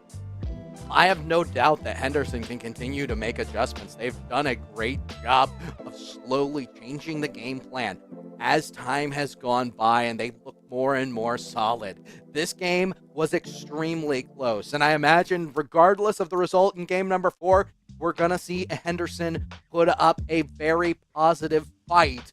They don't want to go down in sweep form, that is for sure. And getting a sweep is incredibly difficult at this level because oftentimes you will take eventually a loss. And for a lot of these teams, if you are South Fayette, for example, they've gone through a lot of the regular season without a loss. They took a little bit of a hit somewhat, but for the most part, they're still getting their dubs here. So getting a sweep is a confidence builder, potentially going into that grand final. But if you're Henderson, this is where we had talked about a lot of time. This is on the coaching. This is on the players becoming leaders, be using that experience that they have, or really that maturity that they have, and just digging deep, finding a way to just make it work, whatever it is, like a high lob that Evan has to deal with, and boy does he, brilliant catch into the corner. A couple of seniors on the pitch who want to celebrate the end of their season rather than the fall of a semifinal effort, and Linko and Evan try to link that one together. Just not able to get the final execution. I like the idea, and if they're going to give you that much room in the middle of the field, go for it, D. The additional touch, saved by Evan to the side. You can tell Evan is using a lot of control in their mechanics, and something that's really impressive to see. His recoveries are fantastic, and that's why you see a lot of the times he's getting saves, immediately recovering, and then he's back on the ball, or he's getting an air dribble touch and then immediately staying in front of the play. I think it's definitely shown the practice. That's why I feel like he's kind of been the one leading the charge. Linko and Lomac are linking up very well, but ultimately I think it's been a story of how Evan has kind of guided this team. I think that's the biggest danger Henderson has to deal with, is that the organization is on point, and for them, as long as they can get the saves and keep it close, like we had mentioned in our last series, I think that's really priority number 1, is D's trying to streak across, just barely beats out the Evan demo attempt. I would have liked a little back pass there too, and Evan was on point for it. Not able to get the final execution. They've had a majority of this offensive control. First miscommunication I've seen from them as they'll get into each other, but they still manage to get the shot on net. Unrelenting pressure into the frantic pacing of Henderson, which is starting to work against them the longer they find themselves in their own defensive zone. That helps to get the finesse as well, another F descriptor, I would say, of this squad, as they are able to get these light touches in the corner. I think it's good to be able to just kind of slow down what South Fed is doing. Last thing you want to do is just hit it as hard as possible and keep it fast, because faster the ball gets ricocheted away, the cleaner that the opponents can kind of gather it up and throw it back in. And speaking of, that's a pass back in from Evan. Unfortunately, it caught all of Henderson a little off guard. They were all rotating back, and now they have to rejoin the attack, all boosted up. Oh, Arnold's going to miss this one. It's open for Evan. Misses to the side. That's a chance for a 2v1 on the way back. But Linko screams in, sweeps it, and keeps the pressure on. Are they able to beat D? Get the 50-50. Lomac up very early. This is going to fall towards the middle, and Arnold just has to put it to the side, back into the waiting arms of Lomac. They continue to keep this ball in the corners. They're jostling for position, but a large amount of presence behind the ball for South Fayette as they want to send this one home in 4. D with the far side roller, not able to catch the Lomac, who throw it forward up to Evan. Fast roller, and now the ball is taking a bit of laps around the field. Disrupted briefly by Lomac, but then sped right back up off the pinch. Demo to lead the way and a boost steal. D takes the shot. It's right down to Lomac. That's not a save or a clear, but that one is from Linko. Close call on the goal line. Push on is going to be very dangerous. Lomac is finding the ball in the slot. Again, it just feels relentless what we are seeing from the South side. It's not necessarily because they're pacing the way that Henderson would like to control this side of the pitch. It has been because of their consistency, and you mentioned it earlier. Evan on the back end, the positioning not just on the goal line, but moves up through the midfield. Has really been a big retention of pressure. Now has a chance to finish the ball.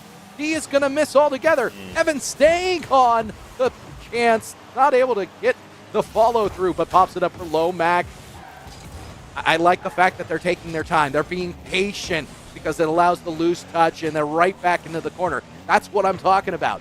Evan has been the cornerstone on the back end, moving up as the third through the midfield and creating even more throwing press. It's one of my favorite strategies in Rocket League offense is just being able to keep tapping the ball back at the defense. Even if it's not necessarily a hard clear for them, if it forces them to kind of roll their eyes and say, oh, now I got to rotate back. Okay, now we got that. God, now I got to deal with it again. It's just keeping the ball on the half. It allows you to kind of dictate what's going to happen next. And I would say typically plays like that result in a finish, but it's not going to happen. Final seconds, though. We're still waiting for goal number 1, and it will not come on that shot. D gets the last second save, and at this point, it's about survival. South Fayette looking for 1 in 0 seconds, and who else but Evan getting it done, both in this game, right before overtime, and now on the series. 4-0 in the grand finals. Highlighted for a reason. The aerial assassin coming in. Evan waiting, calculating for the perfect opportunity, and South Fayette, they will sweep Henderson. Close games. Henderson, they fall, but has it been a remarkable season for them. 7-1. They made quite the run in postseason, sweeping everybody in their path. Feels bad to go down in this moment, but South Fayette just showed us a brilliant team effort. And I really like how it's a combination of being able to be there for your teammates, but also the spacing. I really want to call attention to that because on that last goal, it's exactly what it happens, is that it's about survival for the defense. They know they just have to get this out, make sure they keep it calm. So they're trying for these light little touches, and South Fayette also knows that because you see Evan kind of lurking back. They're not challenging. They're waiting for a clear. They're waiting for a moment, and the moment it pops up, they were there to hop on top of it. Defense just could not catch up, and it's moments like that, and it's really the strategical reasoning these players show at such a, I would say, relatively early stage of the Rocket League playing career that it's just so admirable, especially here with the stakes ramped all the way up here at a state championship. Well, things culminate to the number 1 seed and the number 2 seed going to be set up to go up against each other. That'll be South Fayette versus Biglerville. That's going to be at the tail end of our presentation tonight, but we get to cover the depth of Rocket League in PIEA next. You're not going to want to go away because up next, it's going to be Baldwin High School against Biglerville High School. It's the C Division Finals. The squads that are on the rise, showing their youngsters in prime position, and they are going to be right after the break.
Welcome back, one and all, to the Pennsylvania Interscholastic Esports Association State Finals for Rocket League. Folks, we're going to cover some of my favorite action. It is the C Division. Developmentary talent are going to be on display. A bunch of 9th graders and a 10th grader going to be on the pitch for you tonight. It's going to be Baldwin going up against Biglerville, and it's crazy to think that Biglerville has this much depth, Taco.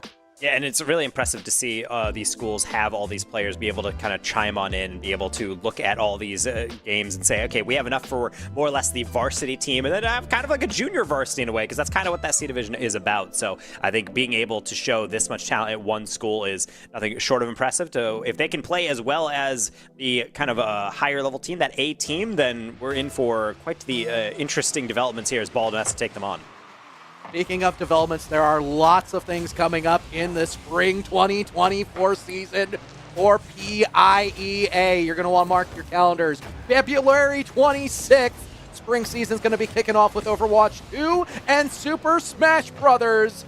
They are going to be taking the center stage. It's going to be another 8 weeks where teams engage in intense battles, showcasing their skills and strategies to secure a coveted spot in the postseason. They also have something called the Elite Conference coming up, which is going to be kind of like the antithesis of what we're seeing here with the C Division. It's going to be the very best of the best PIEA have to offer. Top 10 teams based on previous year's standings and records go to the Fall Brawl Tournament. It's going to be something to watch. Speaking of something to watch, it is First Blood coming in for the Dubious Dugger. Biglerville on the board. And Dubious Dugger, actually, DJ Khalid Gadid, who actually has to play on a different account. So this is actually an incognito, a nom de plume even, as he gets into the C Division final. Gets a nice goal on the way as well, getting the dunk through, and being persistent on all your reads is sometimes all that's required.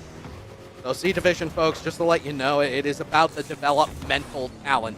These are not the main rosters for their schools, but they are the rosters that are on the come up. So expect some of these players on the pitch 2-3 years from now when they are in their prospective state championship efforts. The fact that we get to highlight them right now during the state championship for the C Division just tells you how far the depth has come for PIEA. They're looking there, they're moving things forward. We have Epic AJ, Leafy Salad, and Goalie 50. Or Baldwin. I imagine we're going to see a lot of team efforts, moving the ball up together. Might see a pass or two, but I'm looking mainly for bangers from the slot like this from Golden Toad. And I really do like that one from Claxy, being able to get the 50 down and just be able to push it on forward. It's why it's so dangerous to come from the center of the field on defense and try to 50 a ball on a player driving forward, because oftentimes the only way for the ball to move is to be deflected off the sidewall and then right back in the middle. It's why sometimes you have to add in those fake challenges, let them hit it away, and then you gather from there. Another fun note on the side. We got a couple of bad millennials. No, I'm not trying to diss them. That's their actual title within the game. Rocket League, of course, the title system. You can have so much fun with that. I prefer the extraordinary title myself. But the fact that we have some mad millennials out there, Epic AJ, gonna show off their style. From downtown as well, just cannons this one. And unfortunately, it seems like Golden Toast was thinking about this a bit too long. You'd see him leaning forward, getting the hit, and that's where sometimes the better option is the simpler one. Just let it hit the top of your car, catch the ball, and then deal with it from there. And it's why I always am a fan of those longer shots, just because it keeps the defense honest, and if they're not paying attention, something like that can happen. That's the 7 between two teams. They're on the come up for Baldwin. They are looking to bring Rain back in. Game number 1. I like this lofter in the slot. Goalie's going to go for it, but they just miss the aerial challenge. That had the potential to be a banger. And it can be really interesting to see how these players kind of line up these reads, because we mentioned this is the developmental league, and for some players thinking, well, you know, Rocket League, how hard of a game can it be? I might not know too much, but it's like, just drive around a car and hit the ball. I mean, Rocket League is known, it's being somewhat notorious in the esports scene as being one of the most mechanically involved games. It's incredibly hard to improve quickly in this game. Most players reach, let's say, a couple hundred hours in before they're like, I feel like I'm getting the hang of it. Like, I feel like I'm finally at a point where it works. So having the C Division finals is nice because, yes, as you mentioned, these are very much the teams that could be the starters in the future for their schools. But it's a good thing that they're going to take several years of development because that's what it takes some time. And unfortunately, can't always get the perfect read. Golden Toe is getting one of the weirder goals we've seen. Yeah, that was something. They almost rescued it, I gotta say. I mean, they AJ almost rescued it. It was a series of unfortunate events. That much is for sure. They almost were able to get the rescue on it. But like I said, this is the reason why it's some of my favorite Rocket League. You have young folks having fun, and you know what? I guarantee they're laughing at the mistake. They're having fun with it on the back end, all the while learning in a scholastic environment. It's one of those things where you're thinking, like, you're not even aware of the danger on those types of plays. You just get a catch, and then you realize it's a little too strong. Like, it's a fine, I can rescue that one. And then, unfortunately, just kind of deflects on it. And I think the goal cam, Rocket League always capturing the final touch that goes in before, or the second to final touch before it actually gets knocked in, makes for some interesting playbacks. And I agree that it is definitely a lot of fun as a way to kind of just get rewarded for all your hard work in the C Division. And certainly Class is putting in that hard work because that's yet another goal for their side. And this one from a hefty distance away from goal. Indeed. Going to be able to see a 3-goal lead for Biglerville, and I think it goes to show you just how dominant Biglerville has the chance to be. Mention again the Elite Conference. Another aspect of the Elite Conference, teams like Biglerville are going to find themselves with their highest teams just playing the Elite Conference, no longer the Smackdowns you see in the regular season. And speaking of Smackdowns, a whole bunch of team efforts just in front of the goal line. AJ almost making a save. I'm sure plenty of calculation involved in that with the back pass, just making it a little prettier, turn into a little bit of more of a team play overall. But no, I mean, it happens sometimes. You drive forward, and I think your brain just freezes, and you try to think of something else to do. Epic AJ also trying to get that read, but be a bit too rich for him. Can't quite reach it in time, but the way he's able to get back and some nice defense as well, up until it's right into the path of Golden Toast, and he's got the golden touch. That's a hat trick. Yes, indeed it is. And AJ once again getting the touch on the ball. Wasn't able to carry that one out. I would like to see a little more control out of these players, and it's one of the things, like, where they are fundamentally, that platinum, diamond, low champion range, the more that you can stay behind the ball, the more that you're able to exude control over the situation, the further you are enabled to go. Biglerville going to win game number 1 in this C Division Championship. We continue to push forward for the Young Guns, the Biglerville on top. And I will say, in a pretty triumphant way, they're also spamming the quick chat right now after the game. It seems like Dubious Duggar, apparently, aka DJ Khaled, is very much having fun out there so far. And I feel like there's no reason to be. Everyone got a goal. Everyone got involved. 100% goal participation from some of these, or close to it from some of these players in Golden Toast. So certainly an interesting task for Baldwin to overcome in Game 2.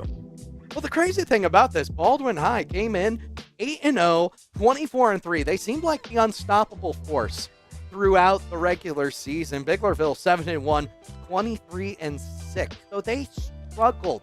They had to push through some very difficult teams, but have looked nigh unstoppable here during the playoffs.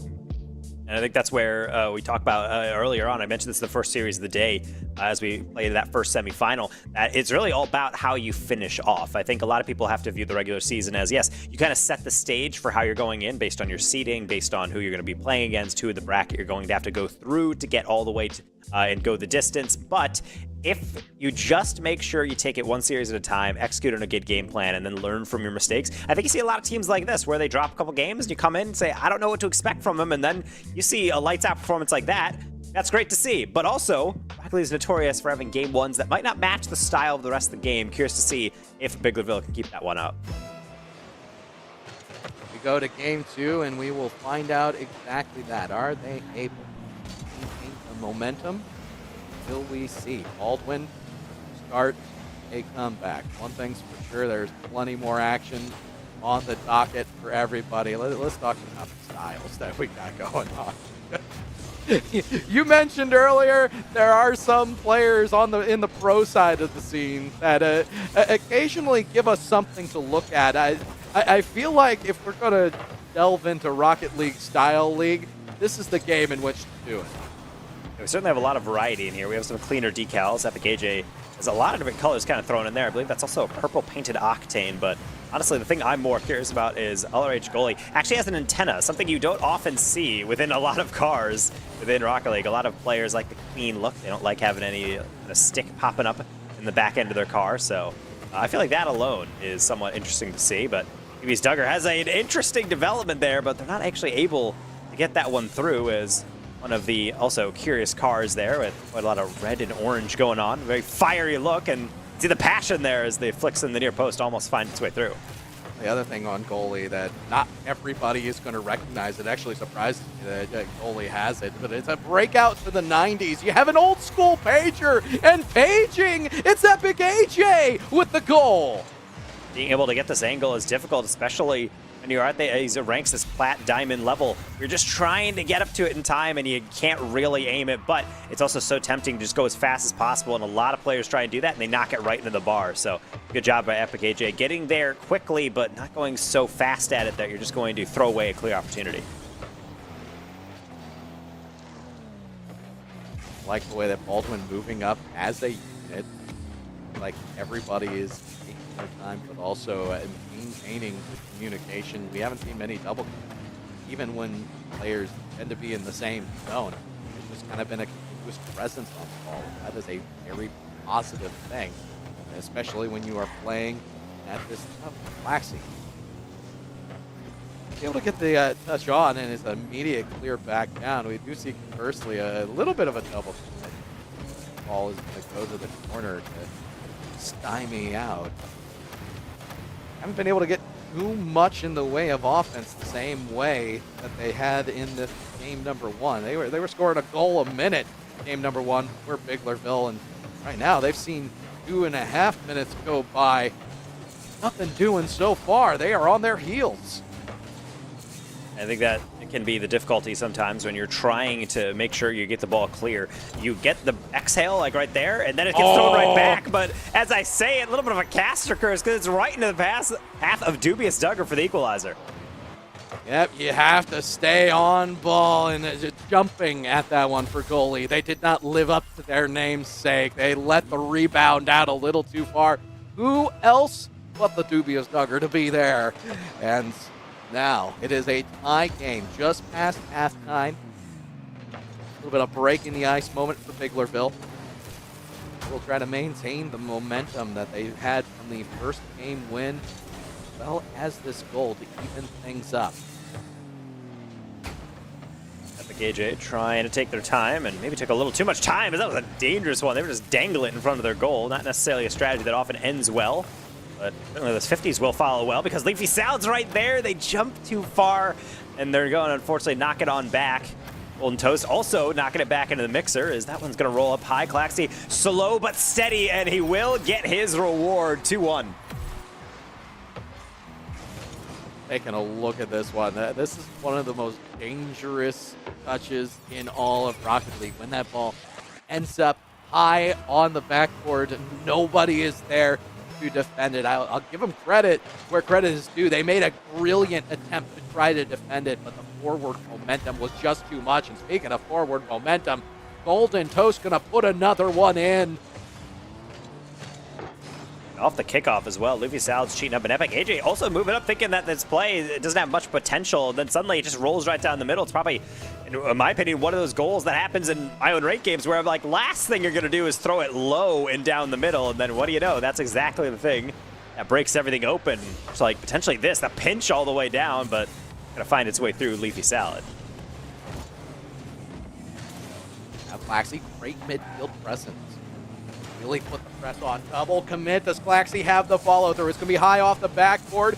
Gets it towards center. Golden Toast is completely knocked into the goal and unable to convert what could have been a fourth tally for Biglerville. The start off was slow, but they are speeding up quite well. Leafy Salad, long distance. Does Golden Toast have it? No, they cut the lead down to 1. A lot of great teams play 1-to-1 where you just play one player to the ball, everyone else kind of trusts that the 50 is going to go in, and this is what happens when it doesn't. You have a player diving at the ball, and then you have a player in Leafy Salad just kind of chucking it downfield, and then with no contact, and everyone else kind of splayed out to the sides getting boost. It's just a wide open roller. So teams like Baldwin are not taking anything sitting down. They want to keep this game close and doing a good job of being able to force out these awkward touches, especially with Epic AJ. And weird touches like that, a little double in the corner, but not producing anything too awkward from the defense. Just 40 seconds remain, and it is close confines, but Baldwin, the shot on, will be saved by Golden Toast screaming across. It's yet another positive sweep for Biglerville. And if they can keep this ball in the offensive zone, they can they can push the issue and eliminate the clock. My goodness, I'm losing my train of thought. Maybe it's freezing up on me. It's that kind of weather.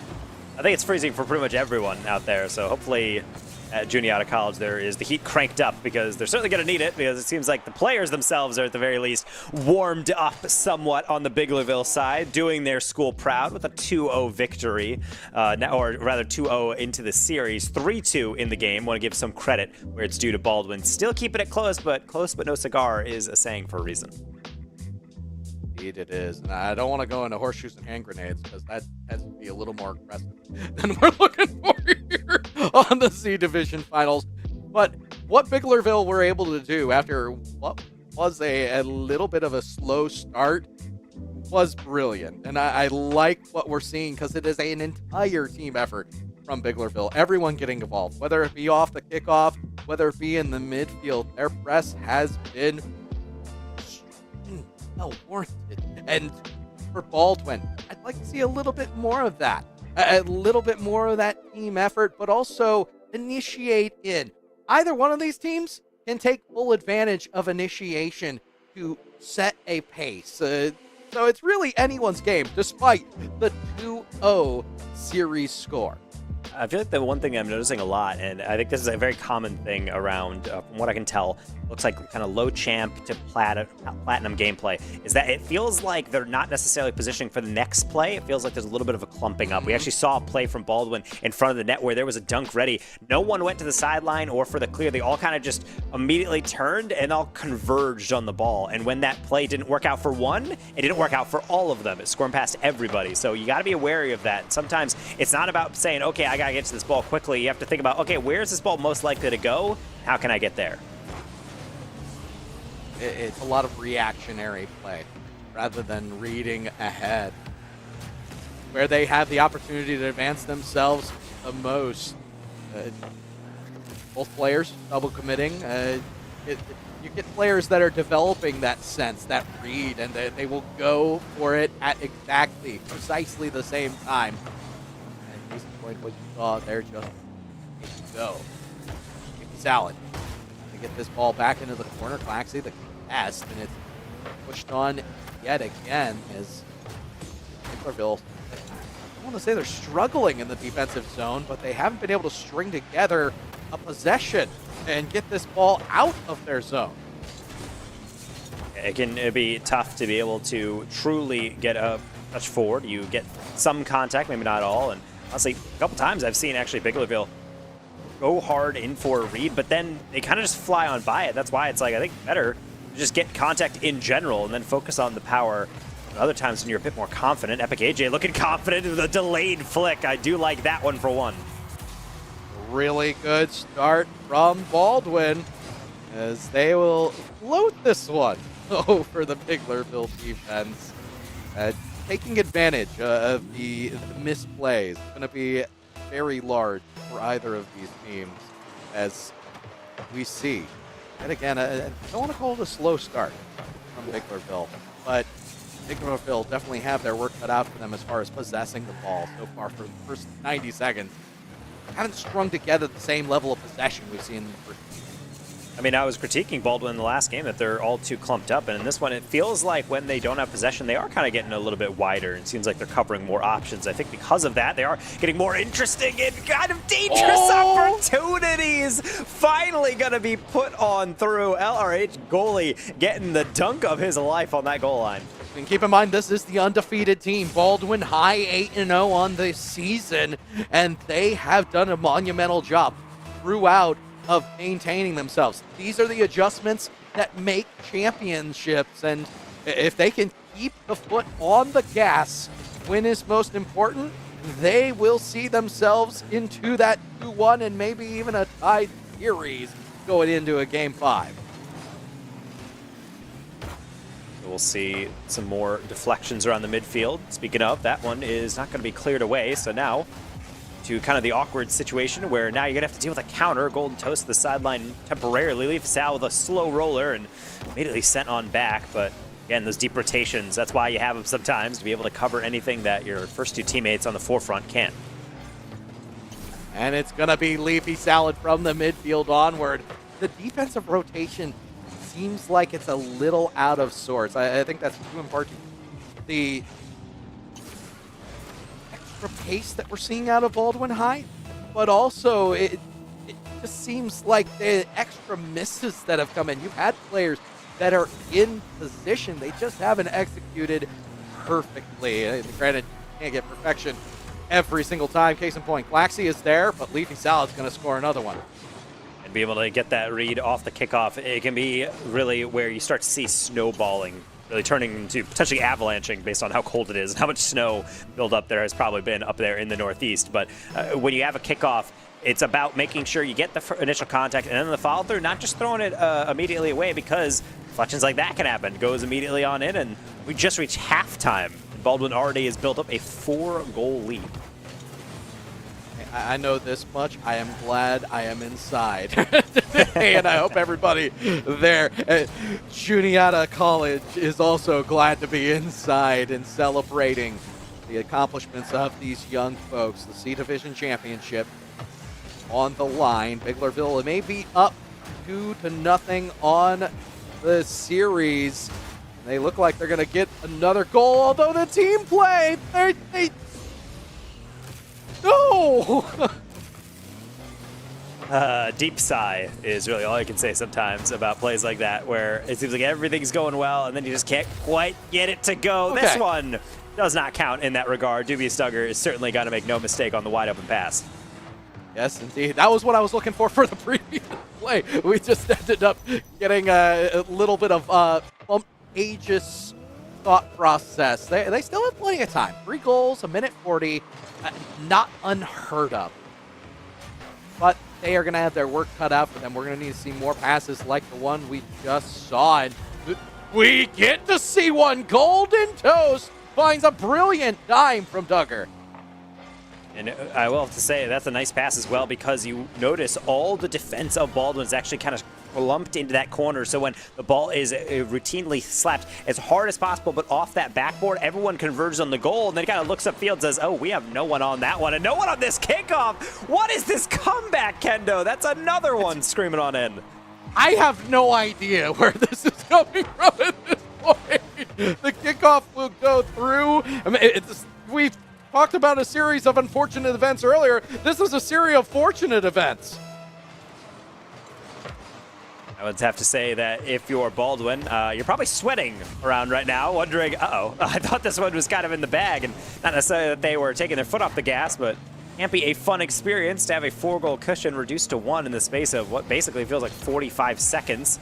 Might even shrink even further if Golden Toast has their way, not getting that initial deflection. Dubious Duggar into Golden Toast. He's back for more, and it's a goal line stop to prevent it. And it was a triple commit, so Dubious Duggar going to have plenty of time to keep more pressure on. Golden Toast towards the center. 1 minute remaining as AJ is able to get the initial clear out. Flaxy right back into the offensive zone. Duggar yet again towards the slot. Leafy Salad takes to the corner as this is going to be floated, and these lofted touches. If you are Baldwin, you don't want him. If you're Biglerville, you're perfectly fine because this might lead to an open net opportunity if one too many commit. Baldwin's doing well to be able to shut things down and not necessarily get the ball clear, but as you notice, taking solid 50s. They're in front of the ball, and problem is it's still not out of their half. So that's my main concern for them, is that you can only clear it so many times. But like I said, at a certain point, it's more of a waiting game because they still have the lead. 10 seconds remaining. This has to get more or less coast to coast in 10 seconds. And that'll be exactly the task. Everyone missing on the goal line. Dubious Duggar needs to carry all the way from their side wall down. Do they keep it up? They do, but the double commit. Oh no! Oh, no. They put it up in air. Claxy is there. Epic AJ does get up in time to get this to the corner. We might see the comeback of the century, but not this time around. Baldwin maintain their lead and just pull off the victory. That's so brutal. That's such a tough thing to see when you're Biglerville, because it felt like, no, we're fine, we keep rolling, and then it just kind of stopped. It just wasn't quite able to do it, and you notice it was in no small doing based on Baldwin's defense, just being able to repel, harry away all the chances from the side of Biglerville, and I think that's really what defense is about. Obviously, you want to prevent most shots from coming in. The best defense is the one that doesn't make saves, but at the end of the day, if you are able to put up the wall, better late than never. Good win to be able to get back in this series and make sure you're not going down in a sweep. Indeed, and you want to start now. We've seen multiple times where teams have let it go all the way down to that game number 4. We've seen the reverse effort go through pretty well. We've also seen the sweep completed. One thing's for sure, these two teams still very much on even ground, and it is anyone's game. Biglerville, though, they like to score in droves when they do score. It seems monumentous every time they get going in each game. I think it's a tough situation to be able to keep things going. I think consistency is something we talk about a lot within Rocket League analysis, and that you have games that go well, but it's very hard to really take out the essence, kind of that intrinsic aspect of the game and say, oh, this is exactly what we need to do to make it work. Sometimes it's just like, hey, we did it. I'll just try to do something similar this game and figure out a strategy that works for us, because certainly it was something that worked really well for Baldwin. And I would say if they can play some solid defense on top of offense like we saw last game, then I would say Biglerville might be getting a little bit sweaty here in this Division C Grand Final. Control from somebody like Golden Toast will go a long way. And they're picking up right where they left off with the amount of control they've been able to exude in the offensive zone. Keeping that press on, oh so important, because Baldwin doesn't have a chance to score if they can't get the ball out of their own defensive half. Black get through AJ. He is Duggar alongside Golden Ghost as they look to work this ball up together as a team. Take their time. I like the patience there, although it didn't fully translate the team effort. But they were able to get that ball to the corner and keep everything in safe control. Being able to keep it in safe control is something that I think some players forget sometimes, but I think you get very acute reminders sometimes where something just pops up and you're like, that's why. I can't just play too recklessly. I got to make sure, communicate with my team and make sure everyone is doing their job well. Epic AJ certainly providing his job of just being the enforcer, whether it's through kind of the physical play or just kind of always diving in. Very fast challenge. I think it's a great way for Baldwin to be able to get back in the series if he can activate and continue kind of causing the chaos that he has been all series. A dive. Here comes Golden Toast. Jumping in from the midfield, and once again, Hemming, Baldwin in their own zone. Claxy finding Duggar off the shallow portion of the backboard. And I do like the fact that they're looking to string things together. Golden Toast was taken off the planet by goalie, but they were not able to punish. All they needed to do was forward punch that ball into the net. They could have had first blood. No, everyone on Baldwin was looking around. It looked like other goalie, they went for the ball and they didn't want to re-aggress. They didn't want to half rotate, so they kind of waiting for the support. And I think the rest of Baldwin was kind of waiting for them to get that touch off. And I think moments like that can a little weird. It's not necessarily anything that's harmful, but that communication does get me worried about other aspects of the game because you need to always make sure your teammates know where you're going and who's got the ball. See another double commit there. Actually, Claxy will keep it in that corner as Biggerville trying to set up camp. Camp they will. Tubia's Duggar gets around the corner. It's going to be gently in the slot. Does Claxy have the additional touch? No. It's AJ to help it out and goalie to usher it to the side. But they are not done yet. Golden Toast as Claxy flies in, unable to get anything on that one. And we do see the clearing of the zone. Does Duggar have control of this one? Could be high off the backboard. Toast is there! Scores! And it is first for Biglerville. And it's a quality read as well, but I can't say enough about this pass from Dubious Duggar. That ball is going down to the ground. The player is driving off the wall, and yet still times it well enough that he can catch it right off the bounce, gets the power hit up and above the goal, and yet that finish still has to be there. Someone has to be on the back post. Golden Toast has been that striker, I believe the leading scorer within this series for his squad, and it's only going to continue with some nice, excellent finishing like that. Maybe trying to get another one, but Epic AJ was back far enough to prevent it. Yes, Golden Coast very much the striker for this squad. I'm interested to see if that continues to be the case, but Dubious Duggar has definitely been putting up brilliant pass plays. The pass play here, ball high off the backboard, flips at it early, doesn't quite hit the execution, but we see a lack of execution on both sides this time around, and a missed opportunity for Baldwin as the ball once again ushered into the offensive zone. I wish we had a small little possession percentage, like where the ball is. It seems like Biglerville have no problem getting the ball into the Baldwin zone. I think it might be like a 60-40 difference at the moment with how dynamic their gameplay has been. And definitely the heat map would be interesting to see really where most of the pressure has been. But like most close games, a lot of it is in the midfield because there's plays like this where these awkward lobs, you don't have the momentum or really you're not far back enough to kind of launch into it. But there are occasionally those moments like that where long hit makes your opponent sweat. Baldwin able to get back and save that next one. But again, like we were talking about, right back in the middle we go. Final 30 seconds. Problem is for Baldwin is that they're not content sitting back in midfield. They got to get forward, and they only have 25 seconds to get anything, be able to keep them in this. Epic AJ to goalie, high lob, but Dubious Duggar not going to be worried about that at all. Oh, and now they have a chance to keep the control all the way in the offensive zone. Leaves it for Golden Toast.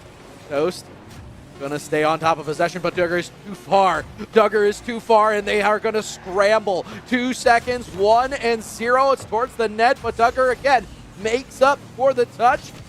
Do they have the ability to get this ball down? It is once again skied high. It is the first rule of Rocket League at its finest. This ball does not want to fall, and Biglerville will finally see it in on that shot. And being able to get that game again, it seems like a return to form. Not necessarily firmly planting the flag in. One goal is one goal, but ultimately 7-4 is the shot differential in favor of Biglerville. So I would say it seemed like that went more according to plan, but I have to say, Baldwin keeping it close, and that's something that is really the silver lining they have to take from these games, is that these aren't blowouts. They're not really getting outplayed necessarily. It's just singular moments where it might not go their way. I know you had mentioned how it seemed like Golden Toast was the striker. I think Golden Toast has the most shots out of everyone in the lobby, to the tune of, you combine everybody else's shots in the lobby, it's pretty stinking close right now between Golden Toast and the quantifiable amount of everyone else. Case in point, I'm looking at the stats, and it was 5 for Golden Toast, 6 total for everybody else here in game number 4. It's been monumental, and what Toast has been able to do once they've had control has been superb. So it's definitely something that Biglerville have a chance to develop on, as well as a chance to secure this C Division championship. And being able to get that championship secured is a great accomplishment, but it does not come through a lot of hard work. And as you see, the push and pull, so difficult. And this is what I love about series like this, is that we saw some games in the beginning where you're like, okay, maybe not super great, but yeah, you know, it is an adjustment period. There's a lot of series that kind of ebb and flow and they sway back and forth like a pendulum because you know that these teams are constantly adapting to each other and trying to overcome all of these hardships. So right now, that's really what I'm looking forward to as we get into this next game to see whether or not we're going to be seeing the end of this or if there's more to tell in this tale. And we are back in to this match. It looks like we had lost our producer there for a moment, but no worries, everybody. We are golden. Like Coach, he's going to try to travel this ball through the corner. This push goes side to side yet again, and if there is one thing I do like what we've seen out of Biglerville, it is the fact that they do like to use either the lofted touch or they like to utilize the side-to-side, utilizing the side balls. Either way, they've utilized this direction oh so well, and it's created the opportunities. I think it's the difference between these two teams so far. I think playing straightforward is one thing, but if that's not working, I do think you have to kind of change things up. Oftentimes, typically when you see in high-level play, but it's really accessible to anyone, getting in physical play, stealing boosts, going for bumps, I think that can just kind of shake things up and allow your opponents to get awkward. But other times, yeah, just trying to do the unconventional. Understand that if we just keep throwing it right down the middle, it's not going to work. But if we hit it high enough off the backboard or high enough off the sidewall or just get those light touches, you can activate your team and get into nice positions, and no one was in a better position right there than Dubious Duggar. Beautiful. The entire team getting involved, and great setup. 5, both Flaxy on the initial challenge in, got punished for it, but Dubious Duggar was there to usher it right into center. What a play, says Dubious Duggar in the chat, and I'm in full agreement. What a play. Biglerville already looking to put themselves in golden confines. Those takes another shot on. They're on match point, folks. It's game 5. It's the C Division Championship. And Baldwin gonna have to show us something. They want to make sure that there's not a potential double Biglerville championship then. Well, it's certainly something that puts a lot of pressure on their sister school, or rather sister team, if they want to be able to get it done. But right now, they're certainly showing a good pedigree here. Dubious Duggar. I would say it's confidence. Some might say it's arrogance to attempt this angle, but he makes it look so easy. I say it's all Rocket League. And I love the fact that they went for it. So now they are up 2. The pressure is mounting, and if you are a Biglerville fan, I guarantee that you are impressed with what you are seeing out of the young guns for your squad, especially given that the Elite Conference is going to be the destination for your top-level team of the future. Even add on even more as it looks like Goldos is not going to get it, but Claxy will. Look at the patience for all these players. Even with that shot not even getting off yet, they're already inside the 18-yard box as they know the play is just that dangerous. Yes, they do. And now, 3-goal lead. We haven't reached halftime. There's still plenty of opportunity for Baldwin High, and I do believe that they have the ability to do things, but we know that Biglerville score in these spurts. I'm not sure if they're done. No, and that's the issue that Baldwin has to confront quickly, is that sometimes you need a goal, not just because of the obvious reasons, but honestly just to remind yourself, oh wait, no, we're in this game. We can actually still effectually change the outcome here. The problem is you gotta make the saves first. Leafy not able to adjust. Epic AJ did well, but sometimes you need a teammate's help. When it rains, it pours, and at the moment, we have an ice storm. Claxy gonna see that one home. Everybody getting involved, and we've talked about how good Golden Toast is. They haven't scored a goal here in game number 5 just yet. I say just yet because I'm starting to believe that even more is on the way for Biglerville. And I think this is also just a nice way to boost your confidence, be able to finish out your season, as this, after all, is that C Division Championship. And I think this is also just a great showing that if you're able to kind of chip away at the other team over time, and sometimes you're able to kind of break down the wall entirely, and then you're just kind of running away with it. So good job for being able to get your goals and then not change anything about your play style. Just keep using what keeps working And I think that's why we're starting to see Biglerville not only be able to get this nice lead, but on top of that, this could be the exclamation point. I say this because who knows about a comeback in the final 90, but ultimately this really is a culmination of just a lot of endurance throughout a trying series at times. Oh, I believe. You got to remember, Baldwin High still yet to lose a series on the season. This team is here for a reason. In 75 seconds, more than enough opportunity to put together 4 goals. If nothing else, Biglerville's already shown us that. Here comes another shot on. Golden Toast is going to miss it, and it's an opportunity for Baldwin to bring it all back. Epic AJ, everyone floundered at the ball. No! The biggest issue on the comeback is situations exactly like that, because even though everyone misses, kind of haha, you know, whatever, and it doesn't go anywhere, you start looking at the clock and you realize, oh my gosh, that took 10 seconds to transpire. So every single time you miss a shot, every time you don't get something in, it could be a problem, and an accidental own goal. The double nice shot from Dubious Duggar. At the very least, he takes no prisoners on those quick chats.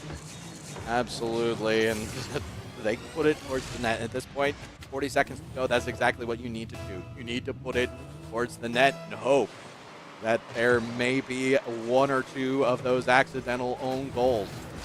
Initial kickoff is 1. Goalie going to take a shot towards the net. Golden Toast sweeps across and is able to get it out as well as get through the zone. And a lot of time going to melt off of the clock during this period.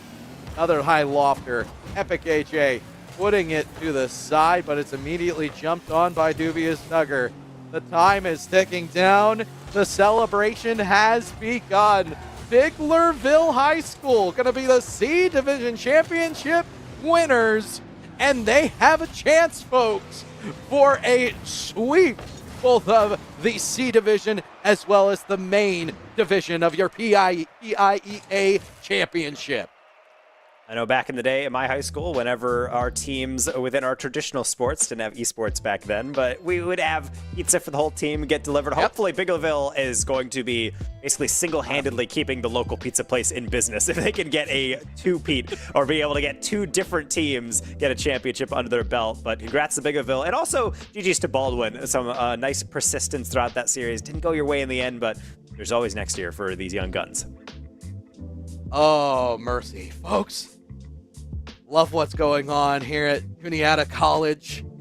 Love the fact that we have PIEA action on the docket for you. Everything good must come to an end, though, and we have one more matchup for you. It's going to be the return of Biglerville. Biglerville going up against South Fayette, the number 1 seed, the number 2 seed. Going to be on the docket.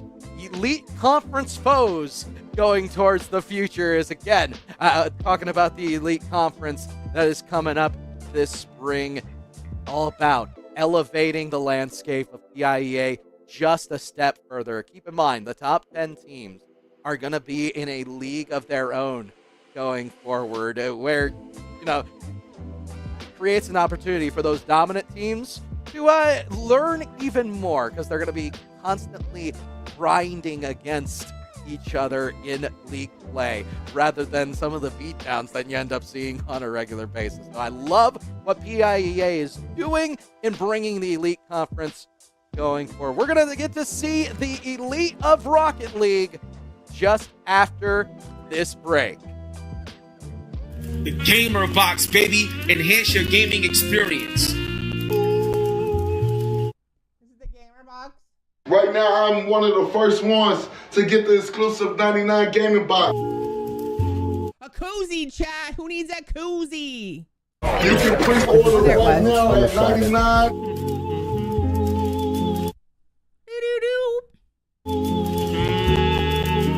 All right, shut that to 99 overall, man. We love y'all, man. This, all right. You guys down to see what's in this boxes? And when I say this is a giant box, there's like several of these in here and different things. All right, guys, you guys ready to see? What? You guys ready to see? This is what they look like, the box. This is the gamer box. You got this bracelet. Oh, look at this. There's 2 of these hats. 99 and over. I don't have my bifocals on. Oh, this is a toolkit to clean your mouse pad. That's pretty cool. Oh, the wrist guard for your hands and when you're on a mouse and on the keyboard. Keychain. These are microfiber cleaning cloths. A koozie, chat. Who needs a koozie? This is a headband, chat. Doo-doo-doo. Oh, that's pretty cool. This little GameCube, like, it's like the size of a credit card. That's pretty fun. Socks, chat. What's a koozie? You don't know what it's to put a beer in. It's to put a beer in. This is a desk pad. This is a mouse pad, chat. This mouse pad, that's pretty cool.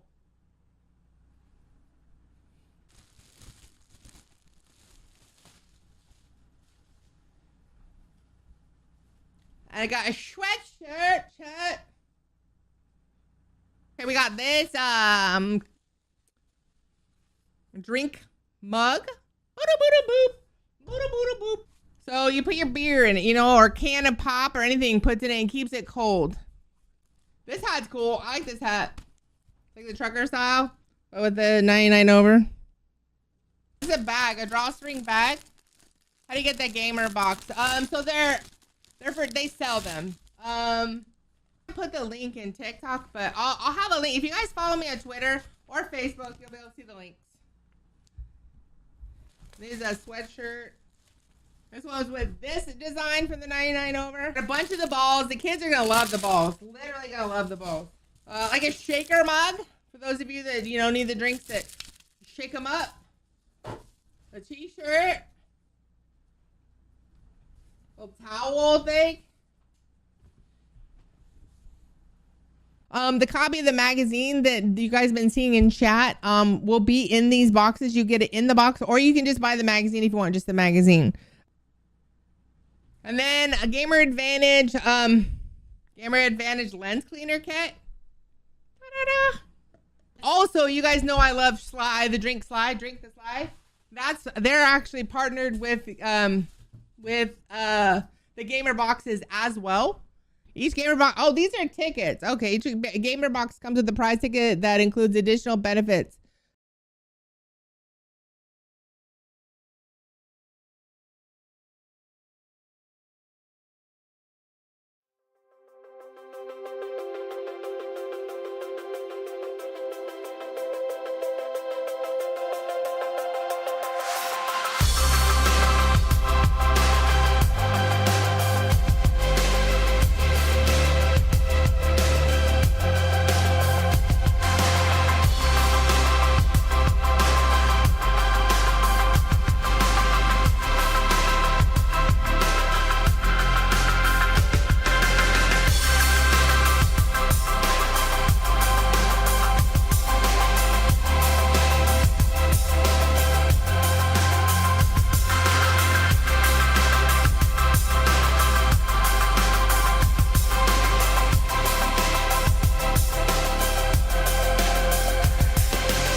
Folks, it is the pinnacle of Rocket League within the state of Pennsylvania. The high school state championship for the PIEA is going to be delved out today. Ken Carmen, Kendo Slice, alongside my friend, The Danger Taco, and we're going to be bringing you all the state championship action for Pennsylvania. I'm excited, Taco, because we have two teams, number 1 seed, number 2 seed, undefeated throughout the regular season. When I mean undefeated, I mean undefeated. 8-0, 24-0, did not drop a single game throughout the regular season, which is a fantastic thing to see. And when you're getting this far along in the tournament, it's really hard to be able to do that in regular season, not only then, but going into the postseason and basically dropping no games in general. Most of these teams have just been kind of on these juggernaut tears, and they've taken a little bit of hits, a little dings along the way in the semifinals, but they're here where it all matters in the grand finals. The one more best of 7 standing between them and some glory written down in the history books. We want to talk about a partner of PIEA, and that is the esports company, TEC, that have been really helping things along for the fall 2023 Rocket League, as well as the finals broadcast here today. They are a game changer. They are making things in Pennsylvania, taking them not only in state but beyond. So we talked about earlier how they had another championship in the state of Pennsylvania. The eSport company was the one putting them on, and there is going to be a collaboration going into spring between PIEA and TEC, forging the strongest combination of high school esports in the U.S., in my opinion. I know PIEA's been around for a little bit, but it's wonderful to see the partnership growing. Needless to say, expect even greater things for Pennsylvania high school esports down the road, and that's thanks to both PIEA as well as the eSport company. It's really nice to see partnerships like that come into the fray, because ultimately a lot of high school and collegiate esports are something that there's a lot of people involved, but it takes kind of those forward-looking companies and partnerships to be able to meet up with these organizations of schools and these kind of collectives, and to be able to actually provide the framework to have a meaningful league. Because ultimately, a lot of these administrators, a lot of the people that work at these individual schools, they're doing this out of their free time. So ask them to then have to, on top of that, a huge league responsibility is so tough. It's a lot easier to just have representatives and have groups like TEC kind of provide all of that along with the IEA. So huge fan of all that. And because of all that, we have events like this. One more best of 7, a grand final in South Fayette and Big Littleville for all the marbles.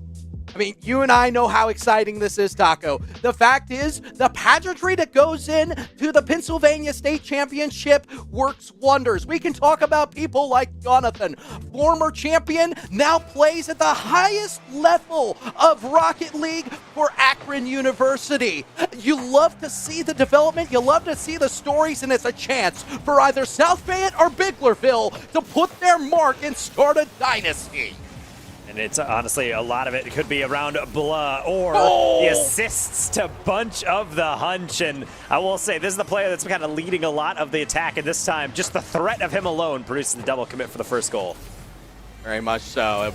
Bunch of the Hunch, Blah, and Gorilla for Biglerville on the side of South Fayette. It's Linko, Evan, and Lomac. Who's going to come out on top? A question that we will answer over this next best of 7 series. The state of Pennsylvania is on the line early on. It is Biglerville with the push in.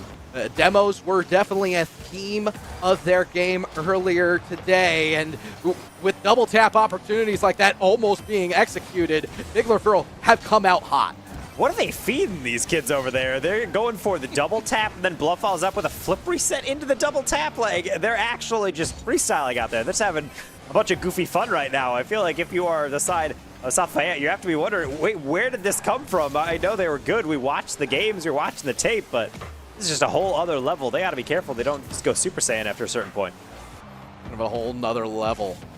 Everybody communicating in the midfield for South Fayette. They will get everything together and get a pretty good shot on the net, but it's a routine save and ball possession being pushed back the other way. Biglerville, Bunch of the Hunch and Blah working together. be off. The backboard Gorilla has to follow, but it's going to be wide, and Lomac has a chance to chase this one down. They'll settle for the clear, and not much in the way of control for South Fayette outside of the quick gasp that we saw from the midfield earlier. See Bunch the Hunch going to take this one down, and I don't really mind that speedy touch because they didn't jump at it. They waited for that 50, so that works out really well, but same with Lomac getting all of that clear as well. Blah. Weak deflection. Linko can't get it. Bunch of the Hunch does. I don't know how calculated that was, but the pass was beautiful. Speaking of beautiful, like, you had everything in this. The transition, the pass. I believe they... Do we have a new term for what that pass is? I know back in the day it was a doink, but... I feel like the doink is the immortal term, at least in my mind. It perfectly encapsulates what it is. You don't really make solid contact. Yeah, just gotta give it a little... It just kind of pops up and over. Everybody getting involved for Biglerville here early, and again, they have started out on fire. Enough to melt some icy weather.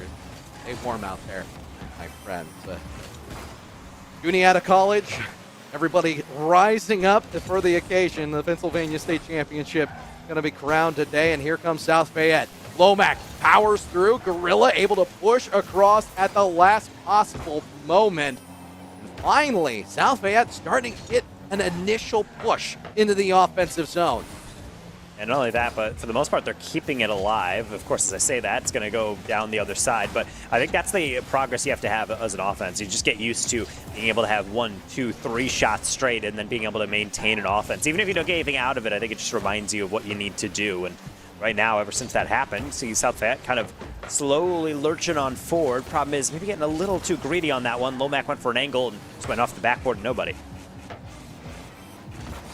Compliment the administrators and the behind both of these teams because they ran down the stats. They ran down the undefeated regular seasons for either of them. It is just extremely impressive to see, especially when you break it down to what we saw in the C division. They still have something going on and developing a substantial longevity play down the road for this school. Either way, the best of the best are on the pitch, and it is Blah scoring a third goal. I really do like that from Bunch of the Hunch, just getting in the way and then keeping their eyes on what's important. Lomac is the only defender, and he gets cyberbullied, more or less shoved into the digital locker of their goal to be able to just watch that third goal go on through into their net. And it's going to be a fourth as well, as he went out to the corner and then wonders what even happened here. Biglerville sprinting away with it. Very crazy, uncharacteristic from what we saw from South Fayette earlier. And they have allowed 4 goals, and I go down the line. There's quite a few goals when you consider how they only allowed 4 goals total against Henderson. This is kind of a monumental effort that we're seeing early on. Biglerville putting South Fayette on notice. And as well, they're playing smart as well. There's not any touch without some sense to it. They're keeping the ball close. They're using their mechanics when they need to. And I think because of that, it's just adding up to really solid overall performance. And like any championship caliber team, it's not going to be too easy to get one pass, but sometimes it can be a little stealthy. Linko almost like slinking in through the blind spot of the defender. Gotta break things open, and at this point, the seal of the goal has been broken. They will take it any way that they possibly can. In this case, not the strongest touch by Linko, but they were able to link up on a brilliant team play nonetheless. Now, Blah with a chance. Area crossed by Linko, and then we'll see if they can get things started. One thing's for sure, while game number 1 seems like it's pretty close to in the books, South Fayette have an opportunity to cook with this remaining 40 seconds, but they got in the oven. Lomac has a decent enough touch, and I thought they might have been able to get that 50, but Bunch of the Hunch evades it well, gets the fake as well, goes for another one. He's going through the whole team. What a goal, what a player, and what a team on the side of Biglerville. And what patience as well. Granted, there was a little help from the friends coming in, as that was a very purely contested contest, if you know what I'm saying. Even if they were able to get touch near the ball, they would have been bumped out of the way. But the patience to remain stout on the goal line when needed It just seemed like it was inevitable, that goal finally going in. See Blah get the flick out from to Evan, and it will be deflected. Not like it really matters at this point. It's really just trying to put on extra frosting on the cake already. It seems like Big Blueville is taking care of business, and if I am South Fayette, you got to really look at things from a broader perspective, because right now the game plan that is bringing to the table is very little compared to just the overwhelming might of the Big Blueville offense. They just did not let out 10 shots to 3 at the end of that one. Yeah, and it was on-ball presence that was fantastic for Biglerville in game number 1. It's something that if South Fayette adjust to prevent some of the possession that Biglerville had, it's a very easy thing to overcome. I think that's the biggest thing, is being able to understand that also in game 1, some of these teams sometimes play against each other maybe once, but sometimes they don't play each other at all. And so you don't really have a lot of experience against them. You can maybe look up broadcasted games. You can maybe try and look up and just watch the semifinal, and that's your only insight into it. But there's only so much you can glean from it. And sometimes you do just get into a game and you're like, okay, I want to take this carefully and try to like slowly approach certain challenges. That is not going to work. And so I think when they have these minute breaks in Rocket League, it's tough. It's not the same as a timeout. You really only have those 60 seconds to kind of sit down and say, all right, let's just try to make some form of adjustments and go from there. And hopefully game 2 can go a little bit cleaner. But adjustments are what make champions. And I've said that, I've ascertained that the entirety. And that is true at all levels, especially the professional level. You're starting things out here at the academic level. You want to be able to make those kinds of adjustments. And from what I've seen from both of these teams in the first matches, they understand the importance of those adjustments. Going to be looking for South Fayette to make adjustments on the fly here going into game 2. Certainly, the first thing is just making sure you shut down these backboard reads, because one thing Biglerville is so good at is lobbing it up, and then with absolutely zero hesitation, they go for it. And even if it's not even there, just going for the jugular over and over, kind of that killing blow, is such a lethal aspect of offense, because if the defense doesn't react immediately, more likely it's going into their net. Speaking of, I'm using the wrong team as an example. Linko faster than everybody and gets a goal. A little bit of a double commit there. Gorilla going as Blow was just trying to maintain presence in the corner. Slight miscommunication, something we hadn't seen much of evidence from Biglerville. Fully punished, and that is what you need to do if you're South Fayette. Any mistakes need to be immediately jumped upon, and it's credit to them. They pounce. Blah. Taking to the skies. Looking for a reset. Don't think they have it. Gorilla's going to try and rescue that play. At the very least, Blow will get the boost steal, and it's a good way of staying involved up until he's getting sent to the afterlife, as he's going to get sent back to his own half on the demo. This is where I feel like you need to see the team of South Fayette really march forward and take this advantage, take those 50s, and maybe hope for the best on these weaker touches. Linko up and above, and one should be able to have that one. Like the progression through the midfield, as well as into the corner edge. Seems like Biglerville are continuing to maintain presence on the ball, and the ball purely dropped for Gorilla. This is a brilliant goal. And I love this from Bunch of the Hunch. You can't do much with the positioning and pace that they had built up on the landing, but you can get underneath it with just enough to lob it. And the moment I started to see that aerial player leaning back on that back post, I knew that was going to be dangerous. Gorilla knew it even better. He's there for the putback.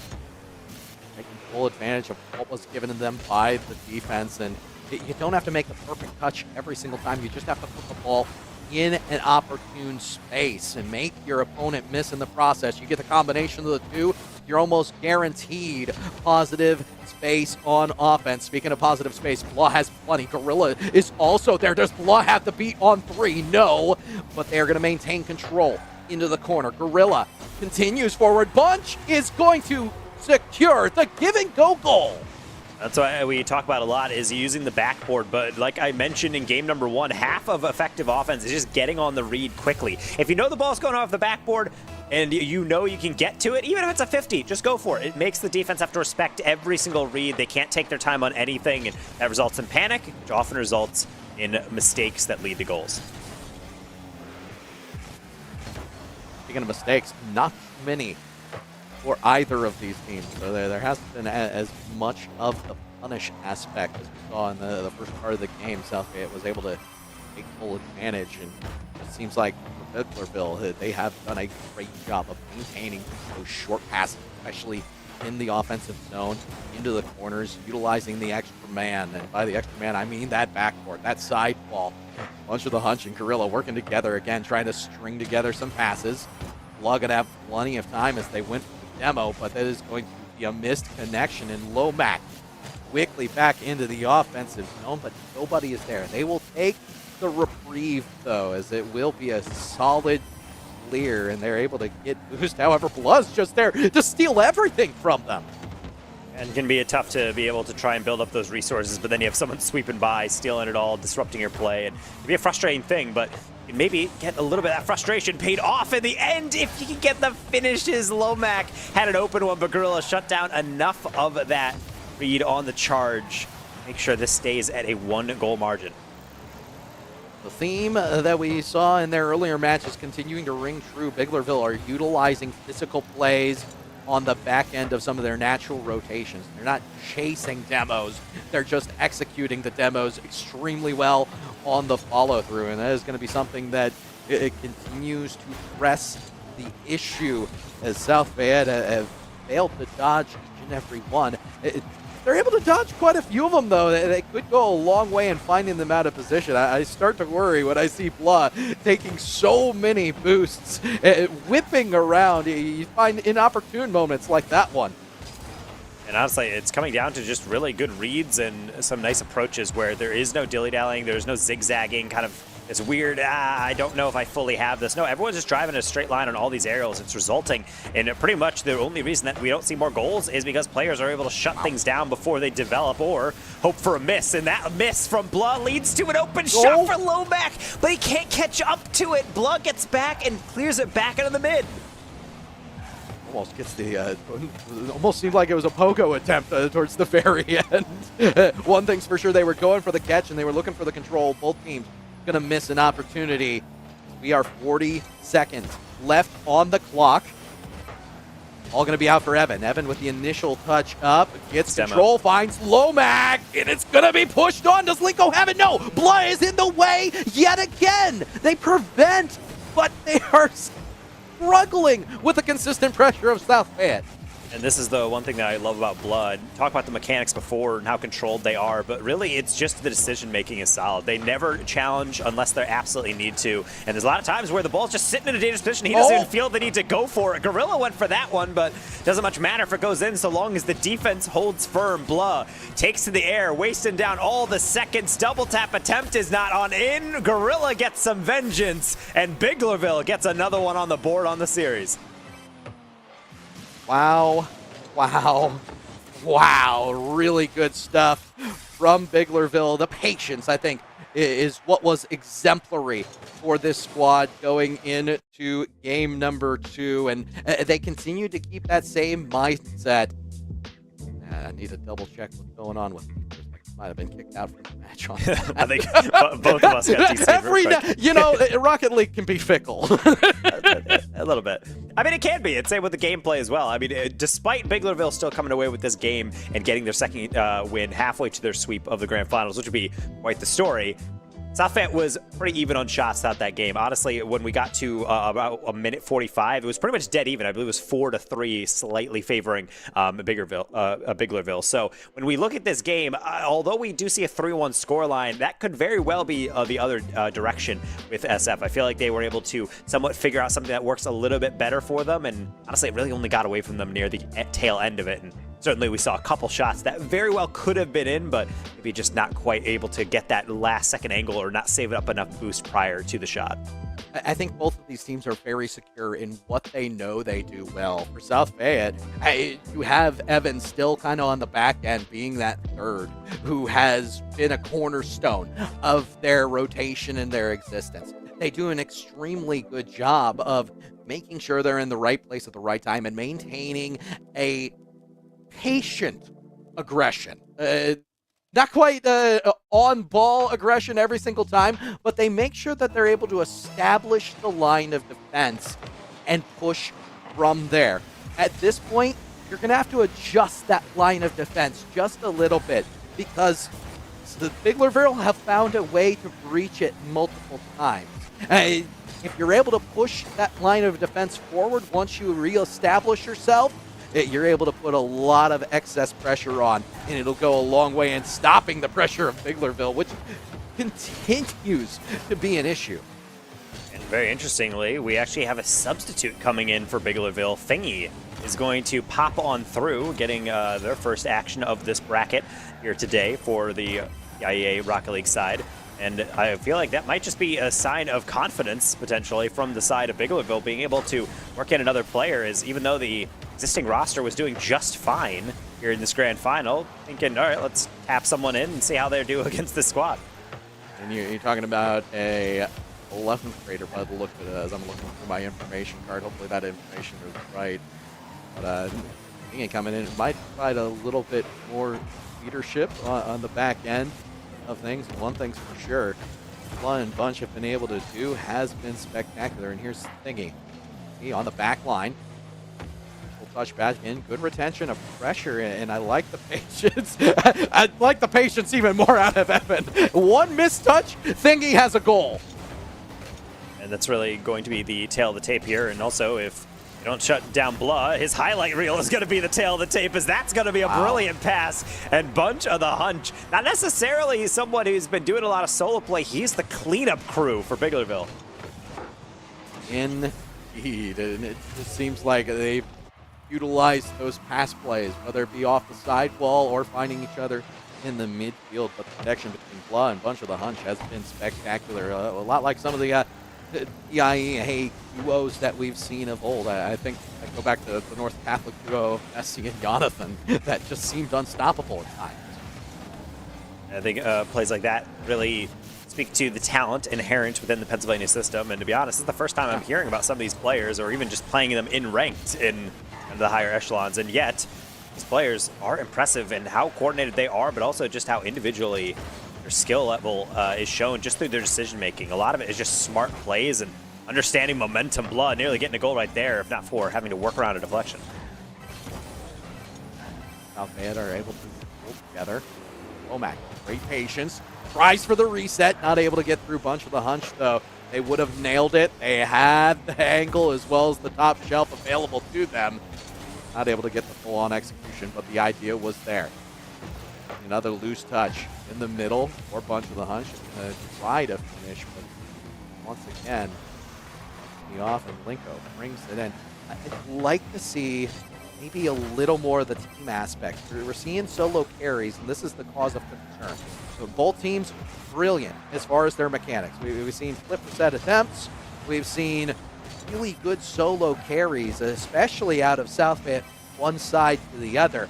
But if those carries don't have a follow-up, if there isn't an extra teammate or more involvement than the initial touch in, it just finishes off into a turnover. That's my concern for South Fayette, because the only thing missing is the finish. They got plenty of press off of touches like that, but with someone like Evan a little too far back, you haven't been able to get the finish on what you've been affording yourself. Oh my! Pass. What? What a pass coming in from Bunch of the Hunch. Curving around, dunking over Lincoln, and Blood just saw it coming the whole way through. Poor Lomac. Can't save that one. I mean, Lincoln thought they had that ball, and were being extremely patient with it. Coming back was Bunch of the Hunch. That was gorgeous. I would say if you look up an encyclopedia what a pass would be on the infield, that would be what it is. But then I realized I don't think the encyclopedias exist anymore, so that's just a dated reference by me personally. We have Wikipedia at this point. That's close enough. Yeah, it's basically Or Liquipedia. There we go. Yeah, there it is. The esport version.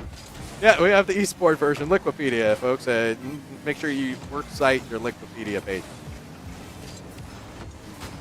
At the very least, the thing we are seeing from Biglerville is a tightening of the grip in this game. And I gotta say, from South Fayette, I'm not entirely sure where they go from here. I mean, this game, if it continues in this way, is going to be a loss. They will have to go on to kind of that reverse sweep territory. And right now, it feels like that progress that they seem to have made in the last game has kind of just been slowly erased this one. They just don't know how to handle Blood. To be honest, I don't either. The pre-flip to the back post. Wow. I have an answer to that, but I hesitate. at this point to say it because Blah has gone touches against the grain like that have been spectacular. If there's one thing I've noticed, it does seem like on some of those long carries that South Fayette are putting together, they have more than opportunity to slow things down, keep it grounded, and maybe put together a couple of pass plays. Similar to what we saw on goal number 2 from Biglerville. They could definitely shorten things up and get each other involved, and it would go a long way for them, especially in through the midfield. See Thingy with a bit of a back pass, but not going to harm anything too much, as I think we're seeing the deeper rotations from South Fayette kind of be more of a rotation of resignation, as I think they've accepted the results of this one, but they have not accepted the results of this series. Still one more win for Biglerville to not only take home the championship, but to get the second of the day for their school. We've seen multiple times throughout this high school championship people being on the cusp of full sweeps. We're looking at two teams that are very talented. I don't think that we're going to see the full-on sweep here. I think South Fayette has stuff in store for us. At least that is my hope. We're going to have to find out, though. I know one thing is for sure.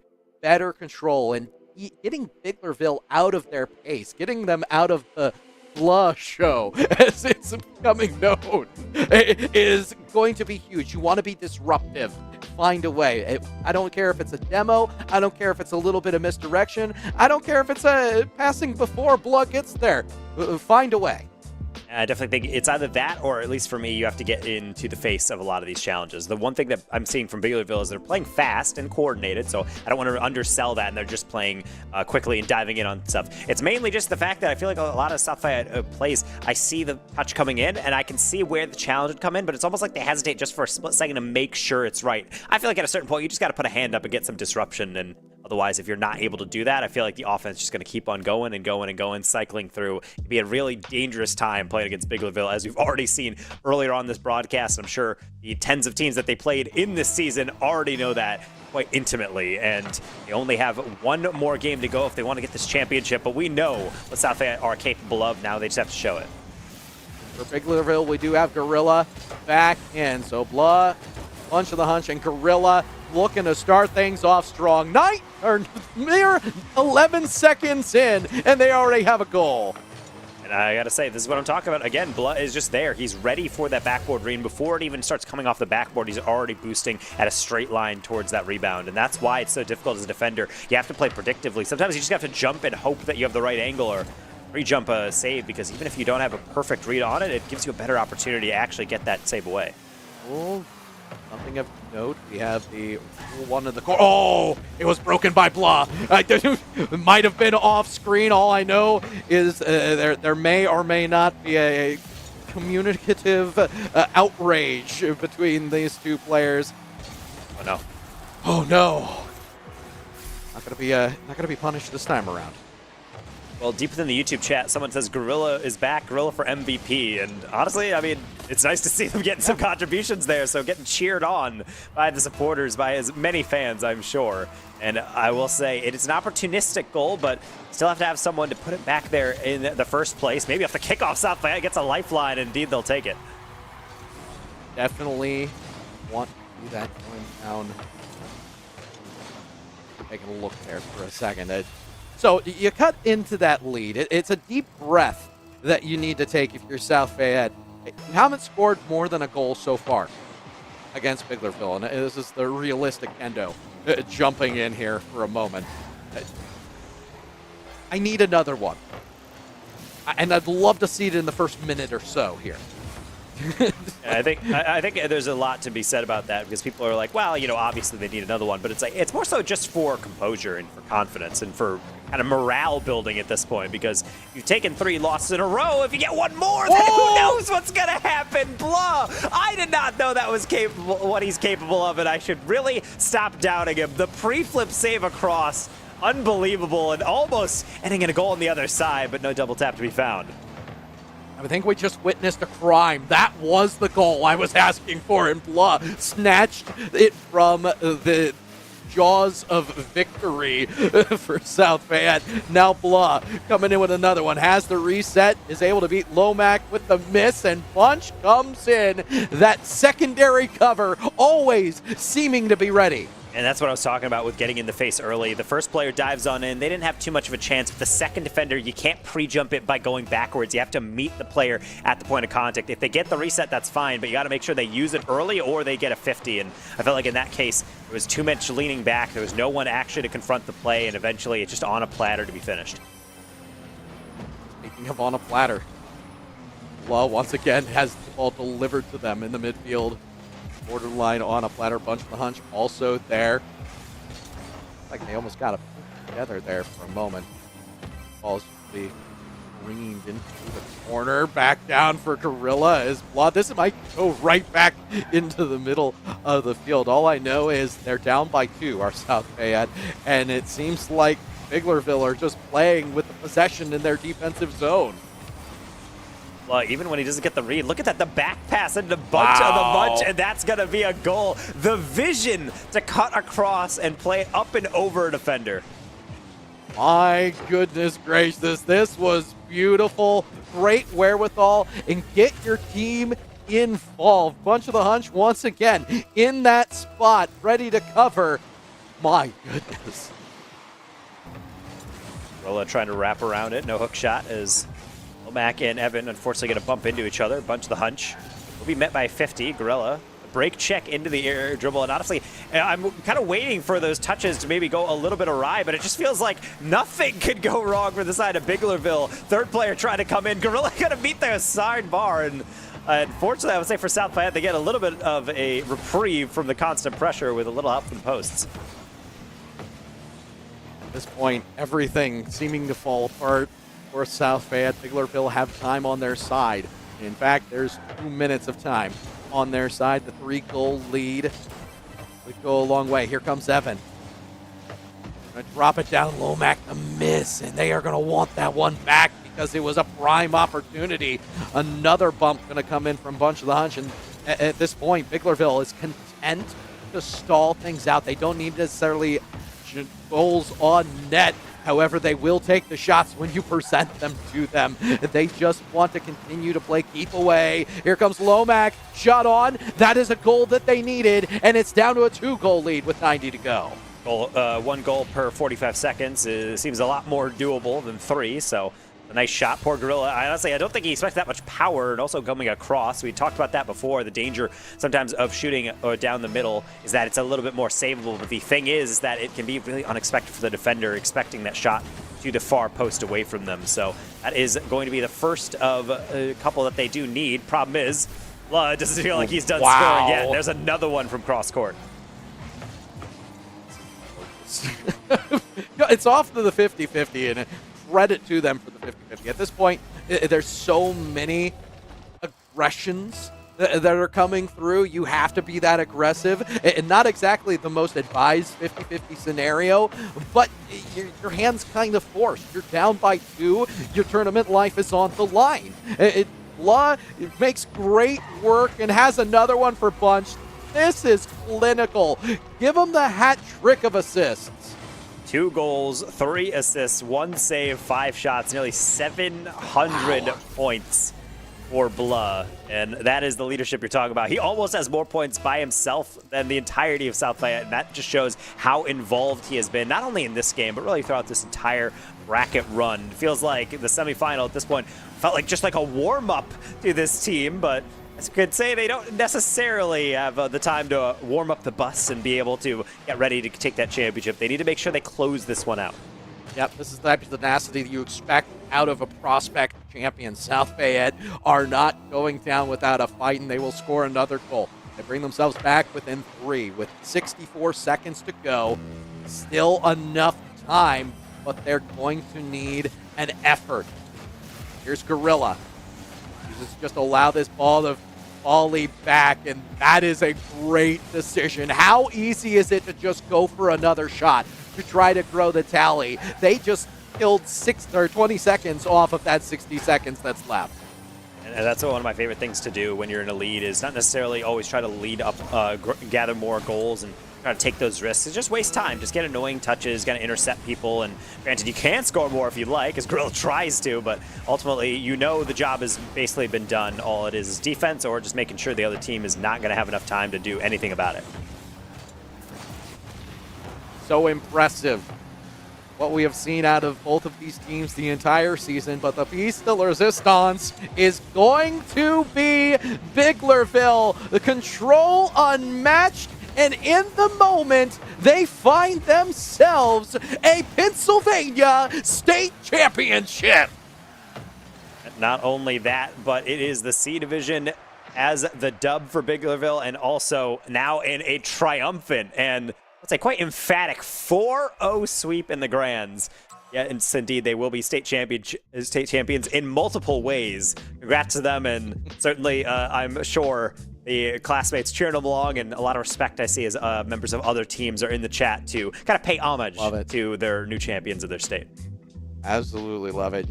When you consider the fact that we have a sweep of the Rocket League Championship, both the C division as well as here in the main, is Biglerville all the way. And we've talked about dynasties in the past. This is way too soon to talk about dynasties, but PIEA has been a conference that has a slew of them. And by that, I mean, you look at a North Catholic. You look at what's going on with Garnet Valley on the side of Valorant. It's a chance for Biglerville to continue to push their depth. This is a young team. Something that really we need to talk about. There's even, from what I'm seeing in my card, an 8th grader on this team.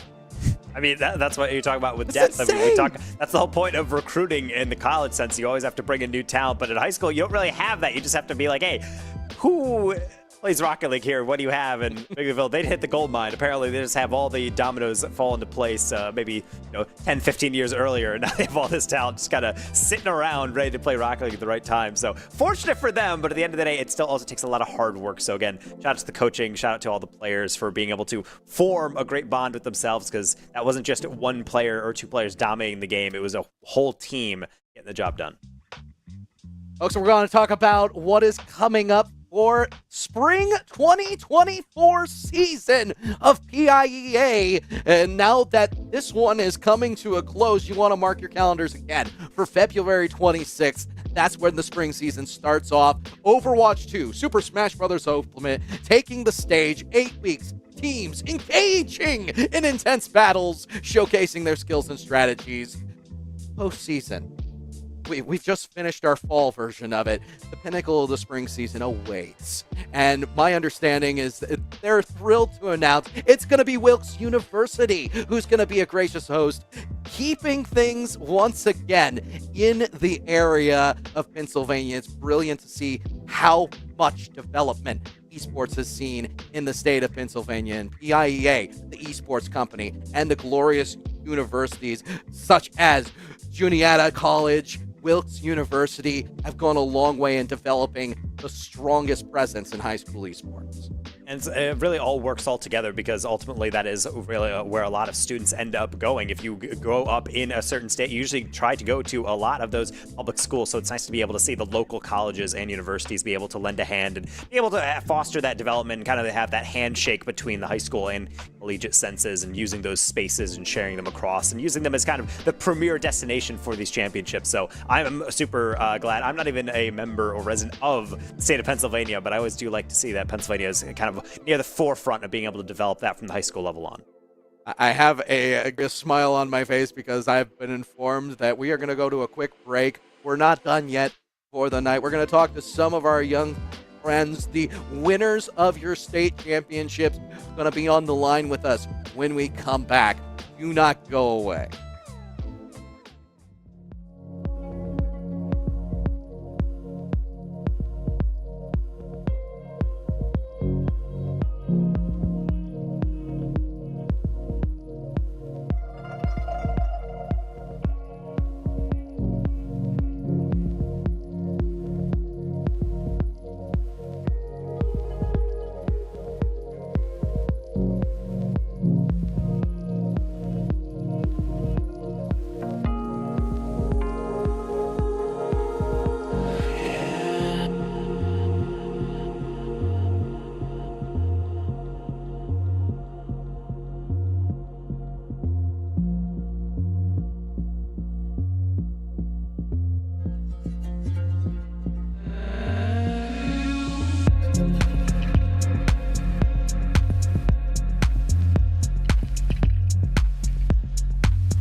And welcome back, one and all. Congratulations again to Biglerville High School, your champions of the PIEA High School Rocket League, state of Pennsylvania, both in the highest of the divisions as well as the C division. Nintendo Slice alongside Danger Taco. My understanding is we are going to have some interviews for Biglerville. You know what? It's more than just an interview. It's everybody. Hey, guys, go down the line. Let us know who everybody is, please. I'm Gorilla. I'm Thingy. I'm Bunch of the Hunch. I'm Coach Dugan. I'm Blah. Fantastic. I want to start with Coach Dugan because just right off the bat, tell me a little bit about what it's been like over this season to coach the best team in high school Rocket League for the state of Pennsylvania. It's been fun. I mean, it's great watching them play. Obviously, they have tons of skill, but how far they've come from the beginning of the season to now, it's truly remarkable. It's been a pleasure to watch, and I couldn't be prouder of them. I feel like when I was watching in the entirety of today, because myself and Kendo have been casting throughout this whole bracket, when we look at this game, we saw the semifinals, they were a little bit back and forth, and yet you guys just ascended and got even better somehow in the grand finals, even like dropped in a sub halfway through, just be like, hey, get yourself a win as well. And so I want to know, like, do you feel like you just kind of hit your peak and you felt like you were just on top of the world, or was it just a special series, that grand final? Or just for anyone to answer on that one. It was definitely interesting. Our confidence was at an all-time high. We felt like we could just do whatever we want on the field. Obviously, Blah, Evan, Ollie, great teammates that I could have sub in and out. And it was just a fun time. We just went out there, had all the fun we could have, played our game. I do have to ask about shout-outs. We get into this spot, and it's always a wonderful time for each and every person to go down the line and shout out who you would like to really go in, who you really want to show appreciation for. So I'm going to do it down the line for everybody. Take your time with it, but let's go ahead and do shout-outs for the year for Biglerville High School. We'll start with Law. How's that sound? I apologize. I'll learn how to direct questions better eventually. All right. So, first of all, I'd like to shout out my teammates being there, having fun. Smart man. And then my brothers, they're very supportive about the Rock League thing. And my mom. Yeah.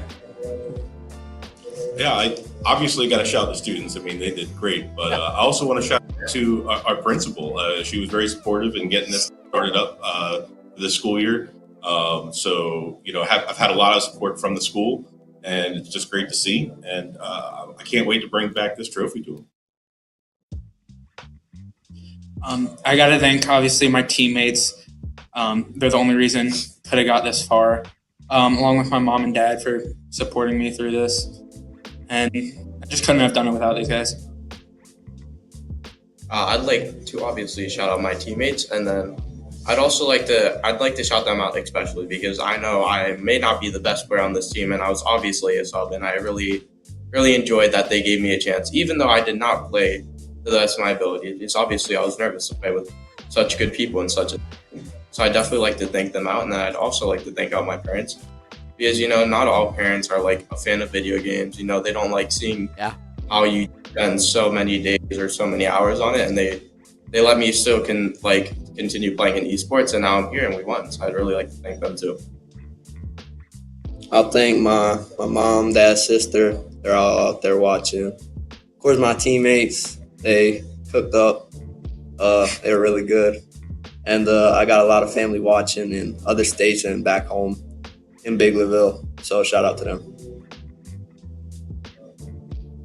That's just so lovely to hear. I mean, it's nice to be able to see all the thanks. Of course, I'm a huge fan of all the parents that do support all their players within. Kendo and I work a lot in collegiate, and honestly, the parents are rabid supporters of all their students. So I love to see that become more normalized. But one thing I do want to touch on, we kind of let you guys go, is that we talked a little bit earlier on the broadcast about kind of dynasties within the PIEA, where there's some schools that just seem to constantly have all these players in. And I couldn't help but notice, but Blood, I mean, you're starting out in high school more or less. You're like, you just got here. So do you feel like this is the beginning? Is this the last we're going to see at Biglerville? Or do you feel like this is just the start of any future championships this school could take home?